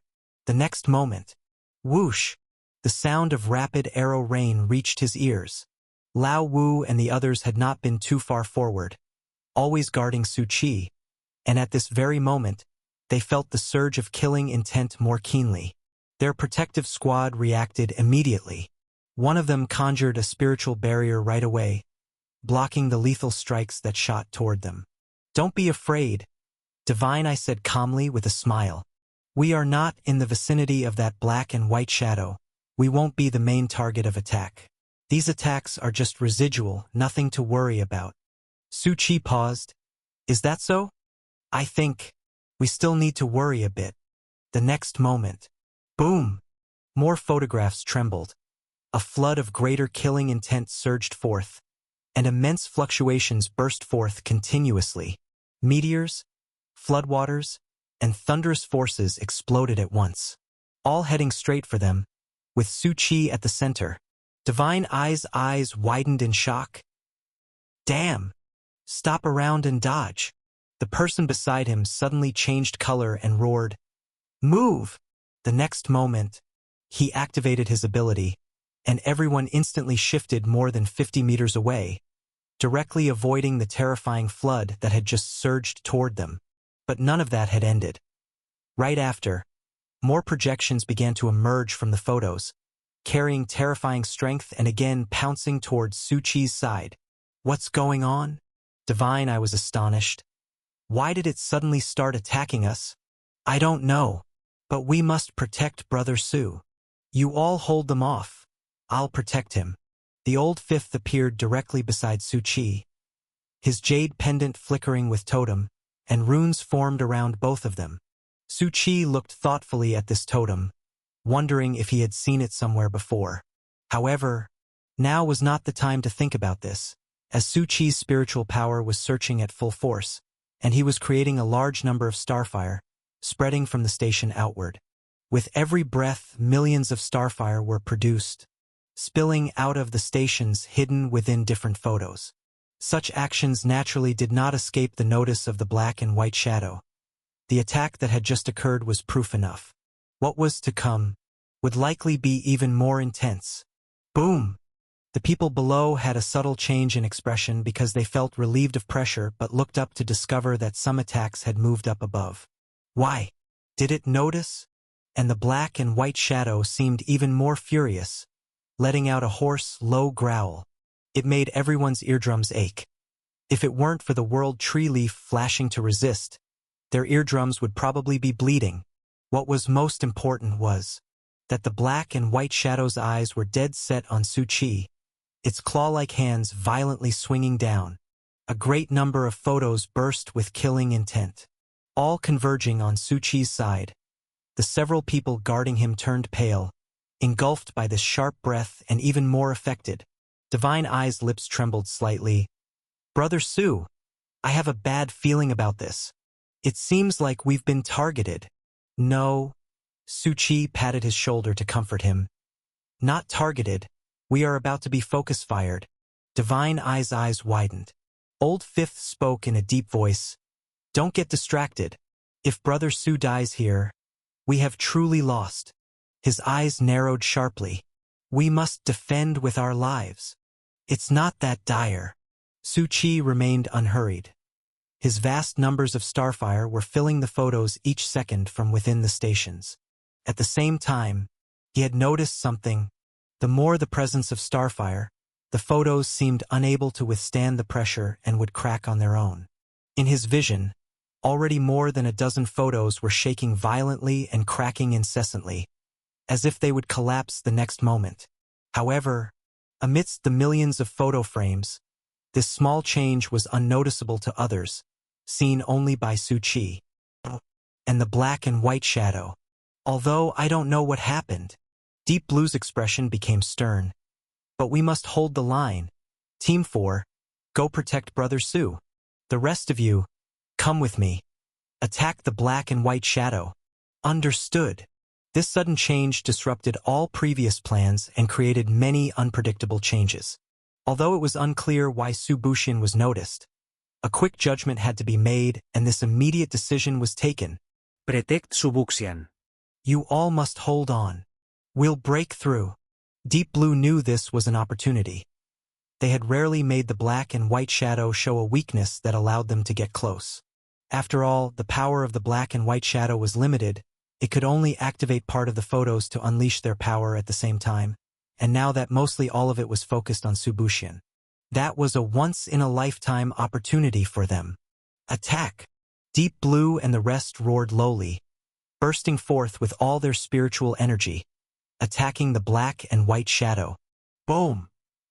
And at this moment, the black and white shadow was very reactive, a far cry from its previous calm state. The attack from Deep Blue and others was swift and direct. The explosive outbreak of various abilities, all representing their accumulated reluctance and indignation. Every person was sequence 6. The terrifying strength seemed poised to annihilate the world. All blasted onto the black and white shadow.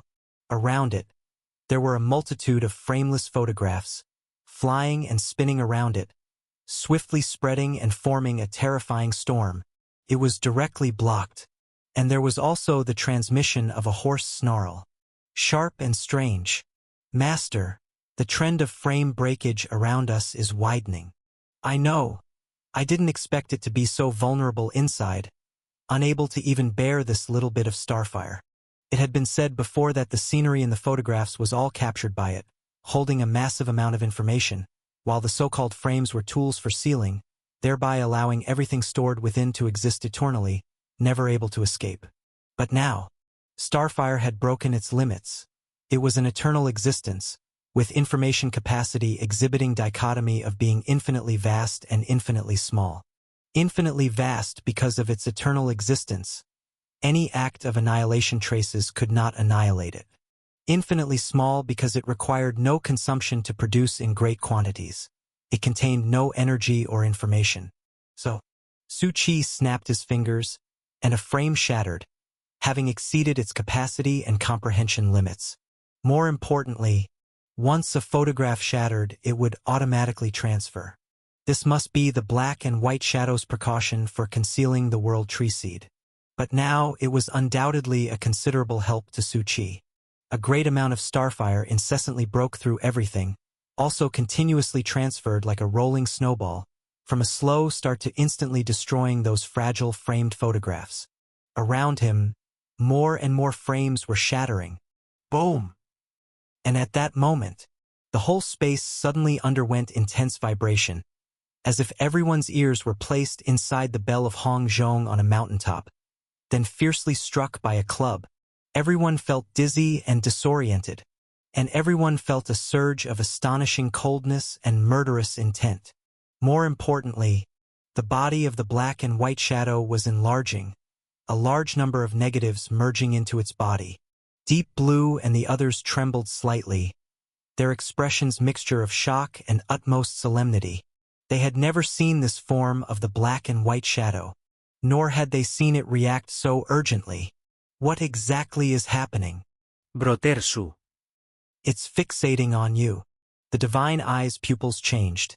He could see the intense murderous intent that was covering the sky and earth like a flood, focusing on Su Chi. Could it be jealous of my good looks? Sui looked downward. The gaze of the black and white shadow was locked dead onto him, as if it saw some horrifying taboo, as if in this moment he had become the one it had to destroy. And the next moment, the black and white shadow raised an old-fashioned camera, which too had enlarged along with its body, differing in size from before. Then it rapidly aimed in their direction and pressed the shutter. Flash! Number 5, without any hesitation, roared directly. The next moment, they once again distanced themselves rapidly. It seemed as though they had avoided it. But around their previous location, the frames began to merge one after another. The various mismatched sceneries, monsters, natural disasters, and so forth all began to combine.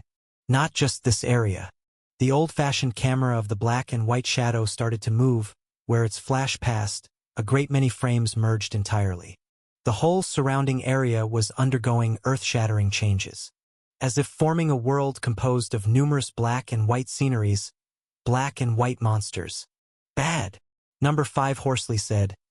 It's actually fusing all the photographs. What comes next is probably its complete domain. I think it's quite good. Su Chi looked around. In this way, doesn't that make finding the world tree seed a lot easier? The black and white shadow was driven into a corner by him. The shattering of a great number of frames forced it to merge all frames, to create a stronger limit and to harness more power. Then to kill them in one fell swoop. It couldn't afford to give Su Chi a chance to snowball. But likewise, now all the independent photograph spaces were converging. Su Chi seemed to have finally found traces of the world tree seed. At this very moment, the surrounding undamaged photo frames had already all converged. If somebody were standing outside at this moment, they would see everyone completely enclosed within a gigantic black and white photo, surrounded by massive photo frames. And the people were very conspicuous, for under the protection of the Starfire chip, they were the sole beings still adorned with vivid colors. We have no way out now. Deep Blue growled, his expression grave. They had truly been trapped here, with absolutely no means of escape. Now, there were only two choices. Either find the world tree seed, or fight a bloody battle to the death. This must be a domain that only extraordinary ability can employ. That black and white shadow has dragged us into it. Old 5 stood beside Su Chi. It seems intent on annihilating us as a group. Indeed, it's extraordinary. Su Qi looked at the scene, growing more and more impressed. Everyone present was of the 6th rank, and even with his 1 million spiritual energy points, there naturally was a gap in strength compared to them. Of course, the gap here solely referred to the quality and quantity of spiritual energy. After all, Sequence 6 had already touched the threshold of the extraordinary, worlds apart from 7th rank. A metaphor had been made before. 7th rank was of city destruction level, while Sequence 6 was of continental destruction level. The resulting gap was naturally enormous, and the current power of those present was merely compressed because of the reasons from the old days. Still, everyone's combat power remained terrifying, which was why Su Qi had never intervened. After all, the aforementioned was merely the combat force generated by spiritual energy, to say nothing of Su Qi's various sequence abilities, powerful legends, immortal skills, tools, divine artifacts, and so on. He had too many aces up his sleeve. The combat strength he could burst forth with might not be unable to contend with them. You must know, among those gathered here, every person stood at the peak within Sequence 6. The view from the high ground is quite alluring. Higher up there is more to see. Whether the spiritual force or domain mentioned before, they were all new experiences, new changes that only a higher tier could appreciate. Su Qi had not originally been so eager to ascend. He was just a casual player, planting crops, chatting idly, never indulging in slaughter or stirring troubles. But now, things were different, the enemies were too many, and it would be somewhat unacceptable if the strength of the sect hierarch of the Hustler sect was inferior to that of its members. Boom! Boom! Boom! At this very moment, the body of the black and white shadow was gathering in the distance, colossal as a mountain, gazing down upon them, and then it extended its hand. The next moment, the black and white domain began to shake incessantly. A large number of black and white beings started to stir back to life. Centered around the black and white shadow, they began to chase and slay those present. Here it comes. Can we withstand it? Everyone's expression was solemn, ready to fight their final battle. But the next moment, everyone watched with shocked eyes. Below the black and white shadow, masses of calamities and monsters surged out like a tidal wave, assaulting them. And in the sky dome, thunder flickered, thick lightning bolts roared and burst as they crashed to the ground, showing no sign of ceasing. Dozens of thunder pillars, with intense flashing lightning, closed in on them. Run! Sect hierarch shouted. We can't block it at all. Everyone's expression changed. Without any hesitation, they stepped onto the ground and moved quickly, running for their lives. We can't fight back. This is its domain. Its combat ability is extremely strong. We can only run. Through the chips, Deep Blue's voice reached everyone's ears. And its target should be Brother Su. It must be because of his special ability that he's triggered the black and white shadows taboo. Right now, everyone could feel the raw killing intent emanating from the black and white shadow. That was to be expected, after all, in their view, just the fact that Su Qi's ability could resist the old days was extraordinary. Such power was bound to receive special attention, and the world tree leaves on them would also be loathed by the black and white shadow, though not as severely. But honestly, they hadn't expected the black and white shadow's reaction to Su Buxian to be so huge. What they didn't know was that, in the place they couldn't see, that is, this vast black and white domain that had merged with all the photographs, Starfire was slowly approaching from the very edge. If someone were standing in the outside world, they would see this vast photo, as large as a dozen continents put together, with a faint starfire at its edge, burning like the smoldering edge of a photograph, slowly advancing inward. Now we have to split up. Some protect Brother Su and draw the black and white shadow's attention. The rest, go find the World Tree Seed immediately. Deep Blue roared, making the most reasonable judgment and deployment amidst this sudden change. The combined black and white domain, vast as several continents, was boundless, but this was their only chance. Yet Su Qi gently said to Divine Eye and Old Five, gathered around him, "How do you reckon? What are the chances of success?" Divine Eye avoided the question and clenched his fist. I believe there will be a chance. This was the Belief faction. The black-clothed swordsman also came beside Su Qi, speaking in a grim tone. Doesn't matter, if it comes to it, we'll just fight it out. This was the Reckless faction. While Old Five calmly said, very low, almost none. Not to mention how unlikely it is to easily find the World Tree Seed in this vast domain. Even if we split up and have a lot of people looking for it, we can hardly hold out amidst this chase. This was a reality-based faction. Looks like everyone understands. Then, everyone, please wait. Su Qi smiled and went live on the microphone, his voice reaching the ears of everyone ready to act. Hold on a minute. Let me say a few words. I think the plan we just discussed won't work. If we continue like this, we're clearly on a path to death. Everyone felt a heavy weight in their hearts because Su Qi was speaking the truth. Deep Blue was silent for only a moment, a serious expression on his face. I know, but we have no other choice right now. To have come this far and still have no other means to solve all that lay before them, to find the World Tree Seed and bring it back to life, its difficulty had already been proven by countless years. Even with their diverse abilities, racking their brains, and bursting forth with everything they had, they still couldn't touch it. If we're going to die anyway, then let's try my plan. Su Qi spoke gently. Go ahead. Deep Blue and the others continued to flee, using a massive amount of abilities to block the onslaught of attacks. The booming threat of death exploded constantly, blocking it just seconds before it could reach them, giving everyone a moment to breathe. Let me introduce something to everyone first. Su Qi extended his hand and a multitude of starfires appeared around him. This is my ability, and it's because of its existence that the black and white shadow reacts so violently towards me. As Su Qi summoned the starfire, the black and white shadow's reaction became even more pronounced. We already know this. Divine Eye's eyes emitted 2 beams of golden light, killing dozens of black and white monsters that came striking down from the sky dome, and these slain creatures, after briefly dying, were resurrected one by one as they absorbed the various film pieces scattered from the body of the black and white shadow and took flight again. What's the rush? Unnatural. The setting needs to come gradually.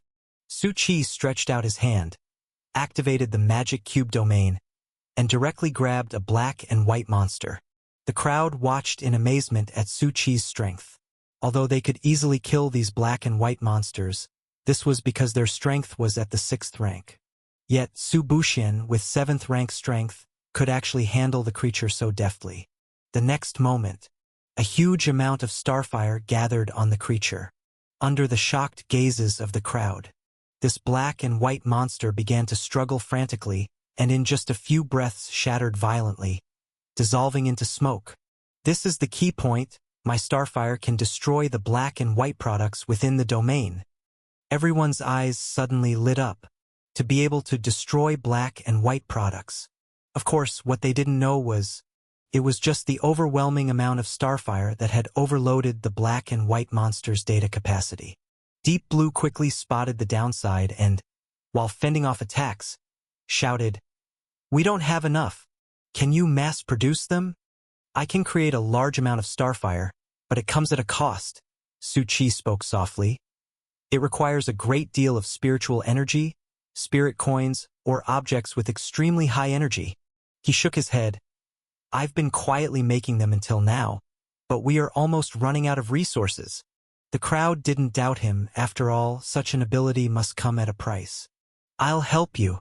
Here are all my spirit coins. See if you can use these items. And mine too. People immediately came forward to offer support. Su Qi accepted everything with a calm smile. Actually taking down this place, it wasn't a big deal for him.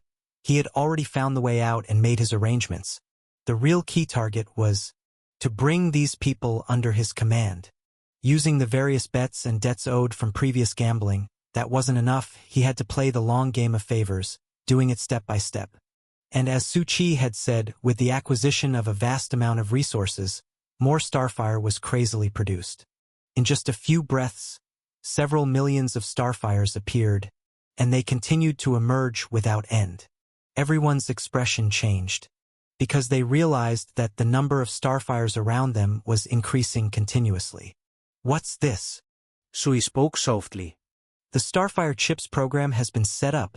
Each person can command a large number of starfires.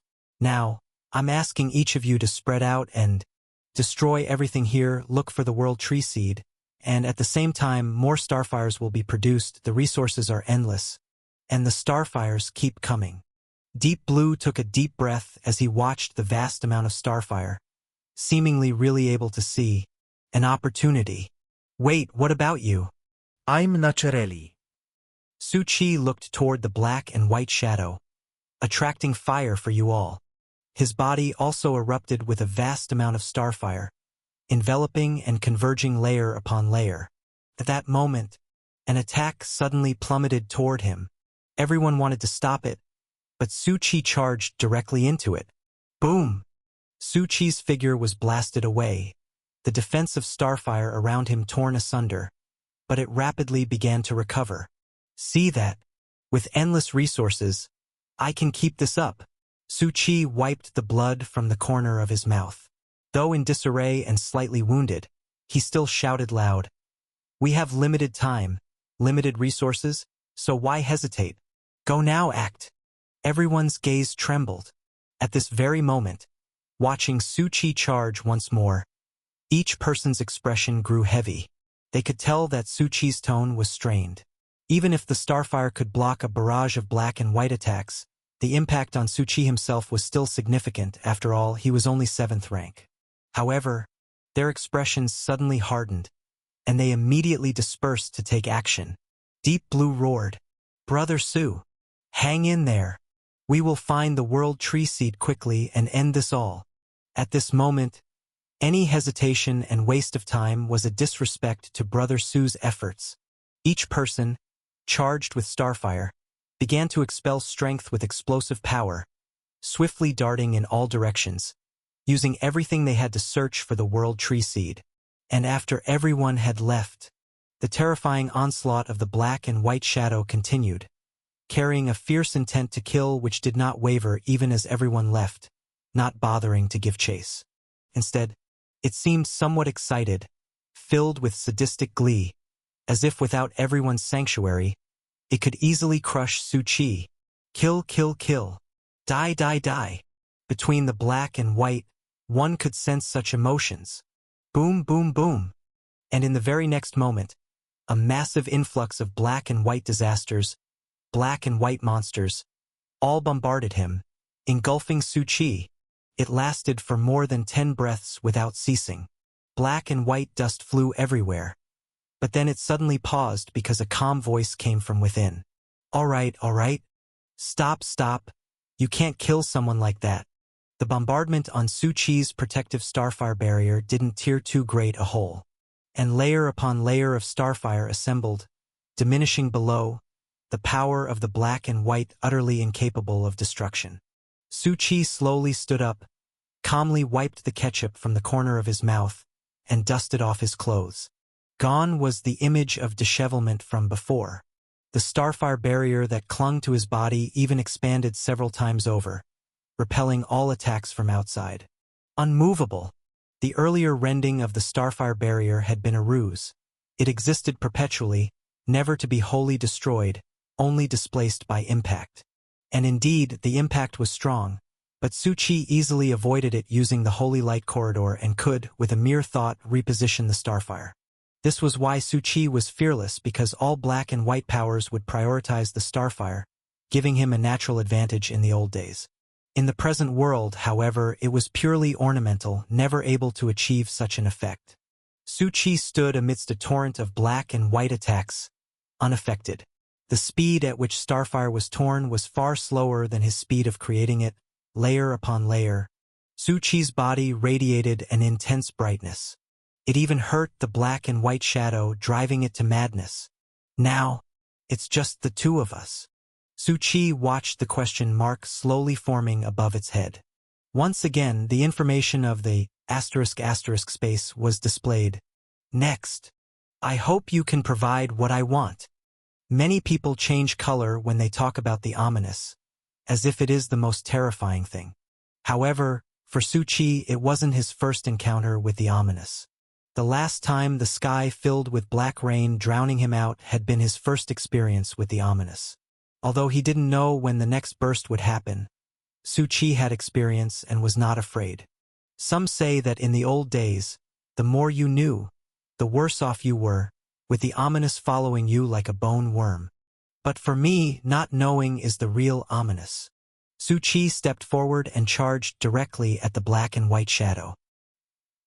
The black and white shadow was somewhat silent, somewhat puzzled. Couldn't understand why this guy was so brave, although that layer of starfire on him couldn't be eliminated. But that didn't mean he could pose any threat to it. Its own body was fragile, but it really only feared those from Sequence 6. 7th rank was not a threat. It didn't stop unleashing the power of the surrounding domain. The horrifying spiritual impacts came one wave after another. It could clearly see that the penetrating impacts could also harm Su Qi himself, although he dodged into some bizarre space to avoid them. It also saw that the space only lasted for a limited time and could only resist physical damage. But a spiritual attack couldn't be avoided at all.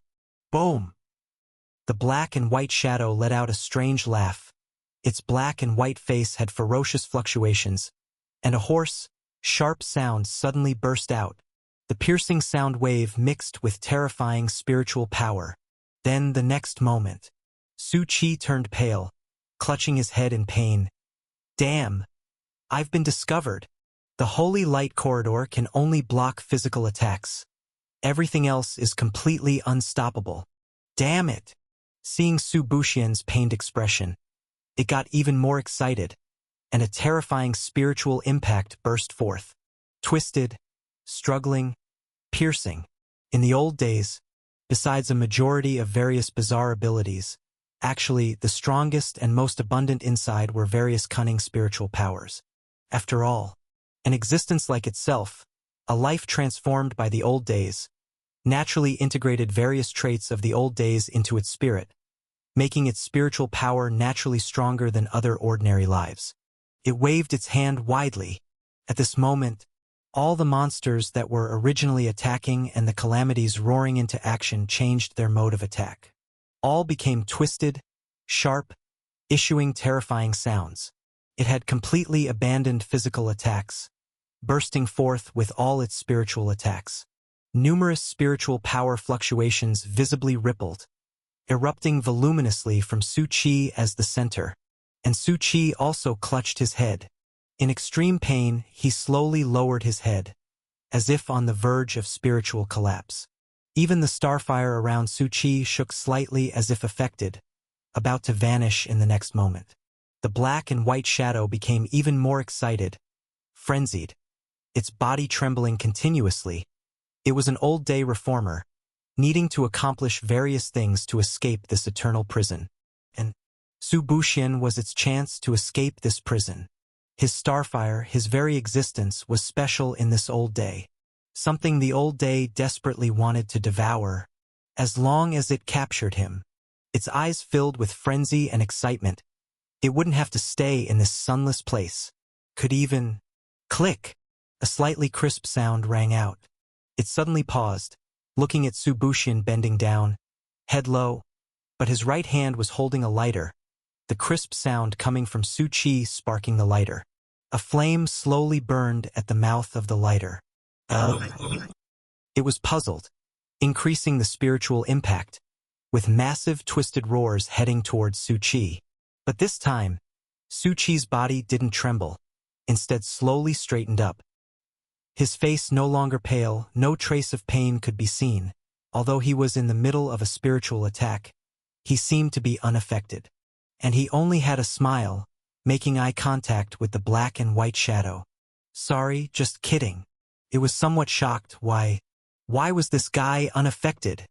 It roared furiously, a sky-shaking roar, sending a large quantity of black and white film fluttering out like heavenly girls scattering flowers. Amidst the countless film storm, various photographs began combining. Old-day spectacle. Frame by frame rapidly formed twisted images. We're putting on a movie here. Su Chi's figure didn't tremble at all, not even blinking, completely unaffected. But still, I must say this. He slowly lifted his head, his pupils reflecting everything before him. In Su Chi's pupils, there was a vast ocean of spiritual power. All the attacks just now, like a rain falling into the sea, unable to stir up any ripples. Compared to all the spiritual impacts I've been through, this is weak, man. The black and white shadow seemed even more shocked. The entire body stepped back, because it saw that Su Chi's right eye not only contained vast spiritual power but something else. That was completely different from the left eye. Inside, there was a profound, illusory shadow. All the spiritual power it had unleashed was easily suppressed. It growled lowly. Although it didn't know what that was, it felt a terrible unease just like the old days, as if enveloping it. It had to unleash the true terror of the old day, to make this foreigner hold the deepest fear of the old days. All the surrounding film was burning furiously, the bizarre black and white fire instantly igniting everything. At this moment, it relied not on its own spiritual power, but on unleashing the old day, summoning the horrifying, extreme Punisher. They were the mysterious mental spirits. Different from it, these terrifying existences were true products of the old days, capable of erasing all anomalies, annihilating anything that violated the rules, even including it. Su Chi's eyes narrowed, naturally noticing the changes around him. These things, they had appeared again. Before, as he had traversed through various gate worlds of the old days, he had seen them. If one looked back even further, that time at the Anxious Land Hospital, those terrifying beings that roamed beneath the hospital, they were them as well. How should one say it? The black and white shadow in front of him was completely different. It was more like a modified product, laborers restricted by rules. Whereas these beings were the real constitutional soldier team, the Shadow Brocade, the organized entities from the old days. Extreme Punisher. At the same time, Su Chi also focused his spirit, and on these beings he saw 3 words: Extreme Punisher. Summoned by the black and white shadow's request, unconstrained by any spatial limits, they made their descent here. Each appearance seemed to embody extreme terror, an unbearable aura that erupted explosively. But Su Chi's eyelids twitched violently, not due to dread sparked by the aura's outburst, but rather because of his left eye. Damn it, it's twitching wildly. Why has evil god suppression suddenly been triggered? The black and white shadow watched as Su Chi's body once again fell into trembling. It wanted to laugh out loud, but didn't dare to make a sound, fearing it might affect the nearby extreme punishers. However, Su Chi's shaking was only because he could no longer hold it in. There were only 3 shadows of the extreme punisher, but they were already heading towards Su Chi. Although Starfire caused them a moment's hesitation, they flashed by, directly bypassing the Starfire and moving towards Su Chi. Don't! Su Chi let out a word. In the next moment, a boom resounded from inside him. Don't be noisy! Sui roared lowly. Suddenly, the black and white shadow trembled violently. It saw the projection behind Su Chi, a terrifying sheep head projection. It stood behind Su Chi with closed eyes, towering like a giant, not needing any movement. All of the spiritual impacts that had just occurred seemed only like irritating dust, instantly dissipated, and the surrounding extreme punishers, they were immediately slapped away. This expanse of the black and white world began to collapse instantly. The black and white shadow seemed to recognize the projection, its expression revealing unimaginable fear. Its entire body, under Su Chi's gaze, shook uncontrollably. I said, "Don't make a noise." Su Chi, somewhat weakly, lifted his head. His left eye had already turned into a fiery red color like flames.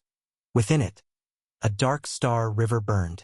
The "don't be noisy" he spoke of, naturally referred to evil god's whispers. Since the appearance of these extreme punishers, the strength of evil god had once again burst forth, its terrible power nearly causing Su Chi to rupture. He was being completely engulfed. But in that instant, Su Chi used all of the world tree leaf strength, and every divine artifact, defensive equipment, tool, etc., were also activated at the same time, and the whole leaf vanished into thin air in the blink of an eye. One could see how frightening this outburst was. Although the projection had appeared, it did not cause Su Qi to collapse. In that instant, like a storm brewing, near the edge of the cliff on which he walked, he nearly fell into the abyss. Fortunately, relying on his anticipation and instant reaction, he managed to suppress it forcefully. This outburst was a bit terrifying. Su Qi's left eye was slowly calming down. His momentary attack had nearly caused him to completely collapse. The force of Evil God seemed to have reached the point where every instance could cause him to collapse and be destroyed. And now, even with all kinds of strength being used simultaneously, the World Tree leaf that had always been used to suppress the outburst still collapsed and vanished. The next outburst, there probably wouldn't be any chance at all. Right now, although he still had 2 chances for a challenge, he needed to immediately use one to just barely disperse the lingering projection strength behind him. Of course. First, he had to deal with the extreme punishers and the black and white shadow at hand. Su Qi lifted his head. He paused suddenly, because the extreme punishers had already disappeared without a trace. It seemed as if the burst of power from Evil God on him had just directly slapped them back. That shouldn't be. Perhaps the extreme punishers were much more ferocious than the black and white shadow. Or was it some other reason that caused them to retreat? And the black and white shadow. Su Qi silently watched from a distance. The trembling figure of black and white shadow prostrated on the ground, lying in the distance with all the crumbling photographs swirling around it. The old-fashioned camera had been placed to one side as well. Already surrendering, buddy? Su Qi was somewhat surprised. I haven't even made a move yet. He narrowed his eyes and walked over, his massive shadow trailing behind. Su Qi could visibly see its fear skyrocket as he approached. Its body trembled to the extreme. Su Qi's eyes slightly hardened.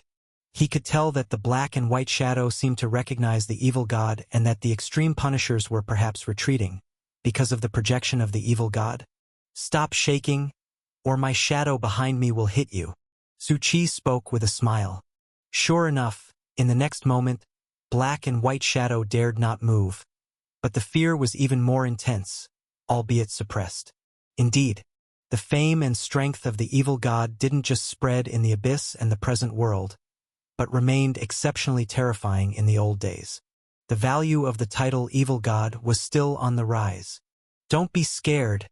I want to ask you something. The black and white shadow looked up, bewildered. Su Qi reached out, took out the lighter he had previously shown in a friendly manner, and then produced a cigarette. He slowly lit it, and this seemingly ordinary cigarette burst into flames with ease, a faint spark joining the smoke, both pointing towards a certain direction. Do you know where it's pointing? Black and white shadow was somewhat puzzled, gazing at the cigarette in front of it, its expression slowly changing as if it truly knew. Su Qi observed the transformation. Interesting. It really does know. This cigarette was naturally not an ordinary one but a tool left to him by the dark-haired youth he defeated in the dueling ground. He said that this cigarette would guide him to the coordinates within the old days.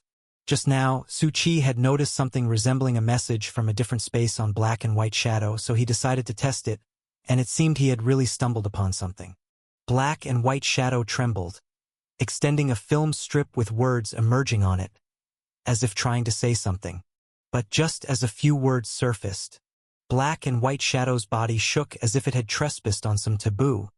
Trembling wildly, the balance between black and white fluctuating madly, as if it would collapse in the next moment. Su Qi took a few steps back. The black and white shadow before him suddenly expanded, its black and white forms turning into multiple hands that seized him, and then briskly carried him away from the place. He's leaving just like that? Su Qi shouted. I haven't even taken you out for a meal yet. But there was no reply, and the black and white realm seemed to remain, only now, the others with their starfire continued to cause its downfall. Su Qi slowly picked up the old-fashioned camera, squinted, and opened the latch inside. He pulled out a photograph. In the next moment, Su Qi saw a world tree seed hidden within the photograph, glittering with golden light and seemingly nurturing a terrifying life force. To actually carry it on oneself and have everyone search everywhere, I must admit, it's quite an old ruse. The next moment, Su Qi tore the photograph to pieces. The World Tree Seed seemed to break free of its chains, turning into a speck of light, directly falling onto the ground at Su Qi's feet. It took root amidst the black and white. A green leaf was sprouting and growing rapidly in an instant. Boom! It was like a train shooting towards the sky dome, barreling madly towards the sky. Not only that, Su Qi had to keep stepping back because the seedling was still expanding wildly. It finally slowed down after several dozen breaths. It was about to touch the surrounding chains as if its next goal was to continue growing and shatter one chain after another, until all were liberated.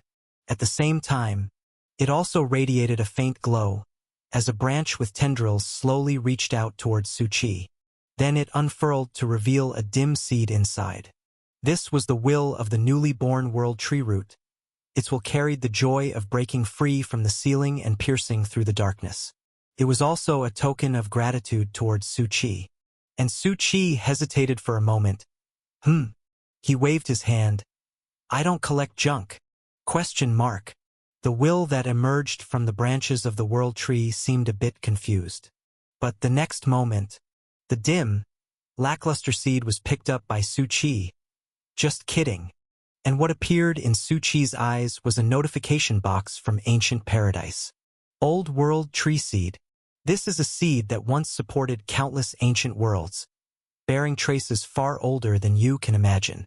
However, now it has reached its end and fulfilled its mission. Its will has transformed and been reborn, leaving behind only this vast empty husk, along with the mottled and fragmented traces within it, which may still hold some residual value. Although this seed was withered, dull, and merely a cast-off shell left behind by its transformation, far from comparable to a true World Tree Seed. After all, a real World Tree Seed contains the will of the World Tree itself, which will nurture its growth, the most crucial lifeline in the dark zone and the core of true recovery. Without the will, this seed was just like a World Tree leaf, unable to be used again once its energy was spent, an expendable tool. However, looking at this old World Tree Seed, Su Qi narrowed his eyes slightly. A single dead leaf would drive countless heavenly destiny people forwards together, and now that an old World Tree Seed had fallen into his own hands, even if withered and nothing more than an empty shell, it might still create more possibilities. Su Qi directly placed the World Tree Seed into the Holy Light Corridor, setting it aside in a room by itself. At present, the Holy Light Corridor could open 3 rooms, each representing an independent space. The first room was used by Su Qi to accommodate various ancient entities he had rescued earlier. They had just awakened and were heavily injured, needing nourishment.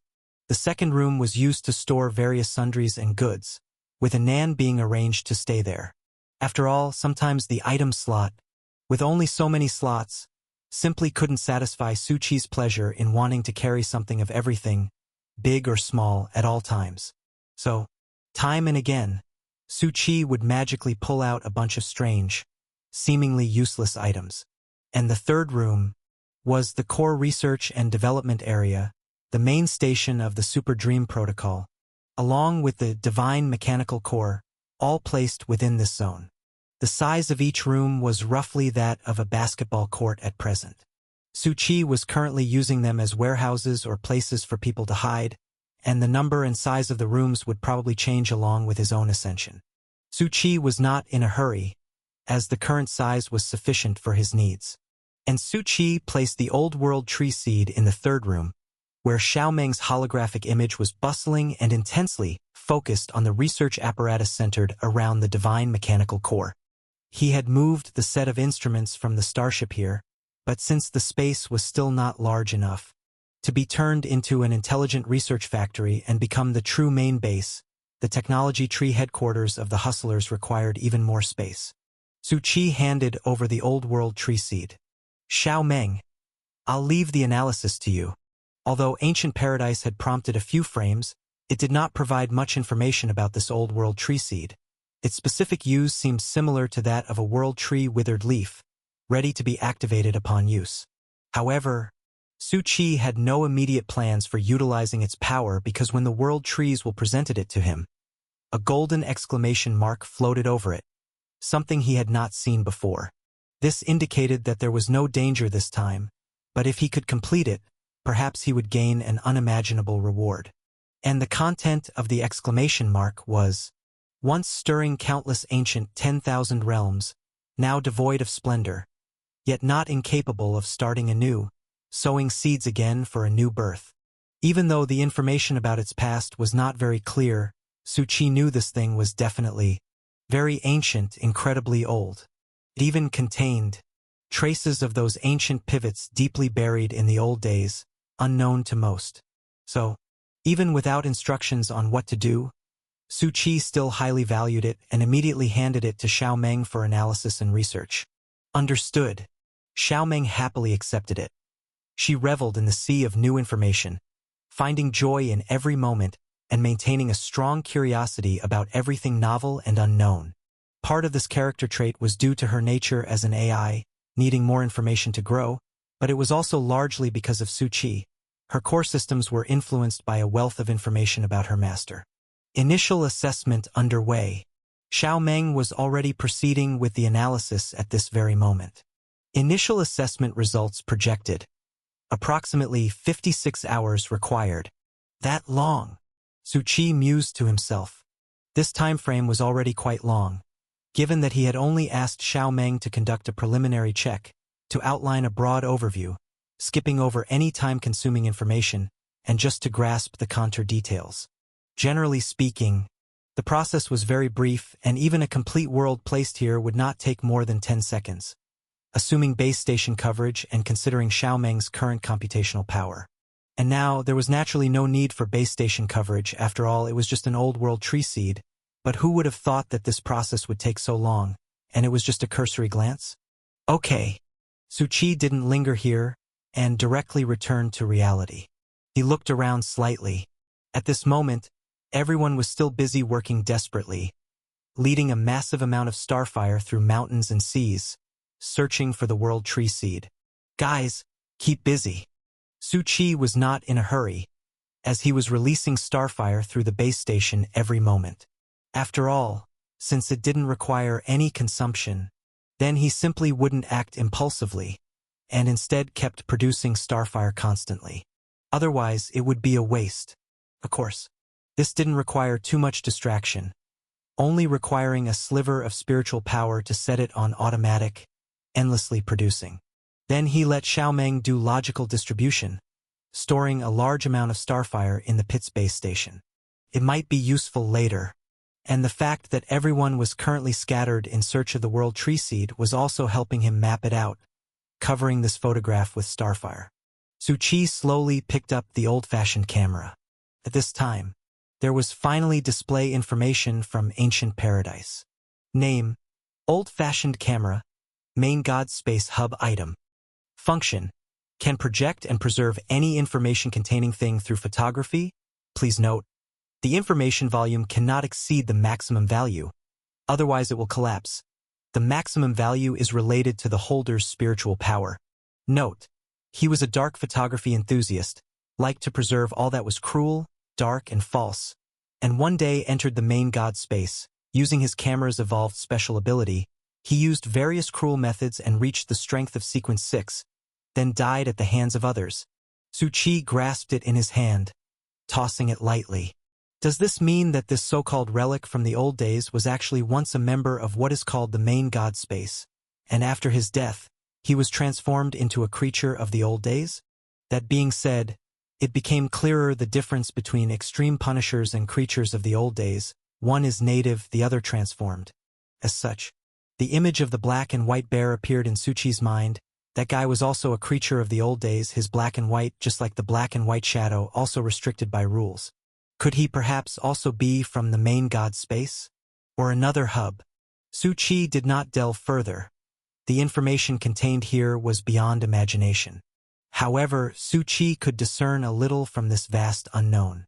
That was, evil God might not only dominate the present, but also the past and even desires to dominate the future. When Su Chi got hold of the old-fashioned camera, his spiritual power quickly covered it. The spiritual mark left by the black and white shadow couldn't withstand Su Chi's irresistible attack. It was instantly refined.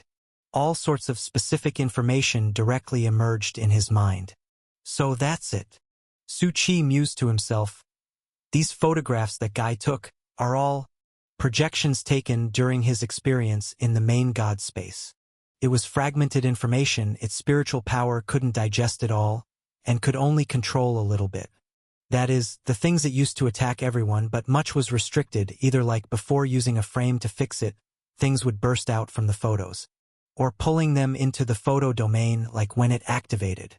However, Su Chi couldn't use any of it currently because everything here required his spiritual power to refine.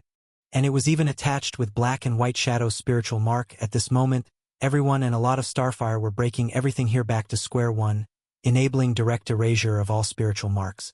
The photos would return to chaos, waiting for him to refine again.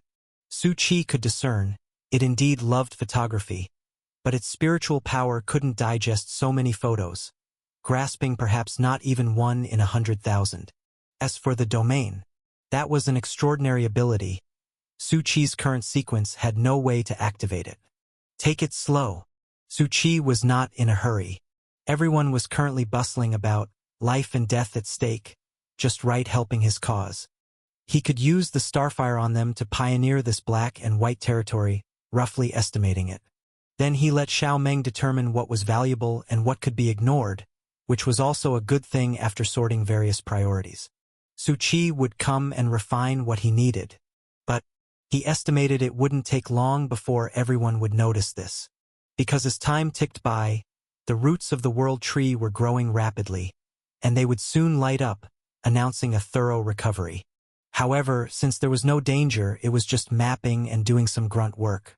Su Chi directly stepped on the world tree root and headed upward. First, let's see what's above. Time slowly passed. Just as Su Chi had said, in less than half an hour, it surged upward at an even greater speed, growing into an immensely vast silhouette under the urging of the world tree's will. And at that moment, the patterns at the root were flickering, emitting a faint glow, which was the true sign of recovery. The next moment, there was a sudden burst. A strong aura of life dispersed the remnants of the old days, and darkness was illuminated by the light. At that moment, the crowd finally paused, looking with surprised eyes toward the distant, lit white light. Wait, isn't that where Brother Su is? Why is it glowing? I had noticed an hour ago that there was a blurry outline surging into the sky over there, but I didn't know what it was. The youth spoke slowly, touching his forehead where a third eye lay. Able to see far, he looked in that direction. Now that it has lightened, it looks even more like a towering pillar, with no top in sight. Their voices transmitted through the chip. The more Starfire there was, the farther apart they could communicate without any delay. Deep Blue's gaze trembled. As the most experienced among them, and the earliest to enter this place, the oldest one here, now he felt it looked somewhat familiar. He murmured, "Why, does that look like the roots of the world tree?" And the youth's voice trembled as he spoke. Could it be possible that those are indeed the roots of the world tree? Since an hour ago, I felt that a great change had occurred there, and I vaguely felt a lot of the old days receding, and the anxious aura around us decreasing. And our world tree leaves. He took it out. At this very moment, they are glowing vibrantly, trembling with joy. The will of the world tree is guiding us. Deep Blue's body trembled slightly, still harboring many doubts. But now he took a deep breath, his trembling voice reaching everyone's ears. Everyone, gather. Head to the glowing colossus. He did not even dare to say that it was the roots of the world tree, as everyone, carrying indescribable emotions, approached to receive new guidance from the will of the world tree. At this moment, Su Chi was already standing at the edge of the iron chains at the very top, as the world tree root showed signs of recovery. Some of the iron chains had already shattered, though just a few dozen of them were negligible compared to the trillions bound there. But it showed that each little recovery of the world tree root would break the binding chains. And he was looking at the huge, mountain-like fragments of iron chains, which he had just summoned Otto to tackle together. In the shattering, iron chain fragments hurtling towards the old days, they both had struggled to retain this peace. "Brother Otto, do you know the origin of these chains?" Otto scratched his head. "I don't know, but such a terrifying object, able to bind the world tree, must be extraordinary. Isn't that obvious?" Su Chi looked at the chains. From the very beginning he recognized the specialties of these chains. Not only could they exist in the old days, but they could also bind the world tree, and previously in that darkness he saw countless silhouettes, each burdened with these chains. Even in the anxious land, Su Chi also saw the presence of chains, on the coffin of the god of anxiety.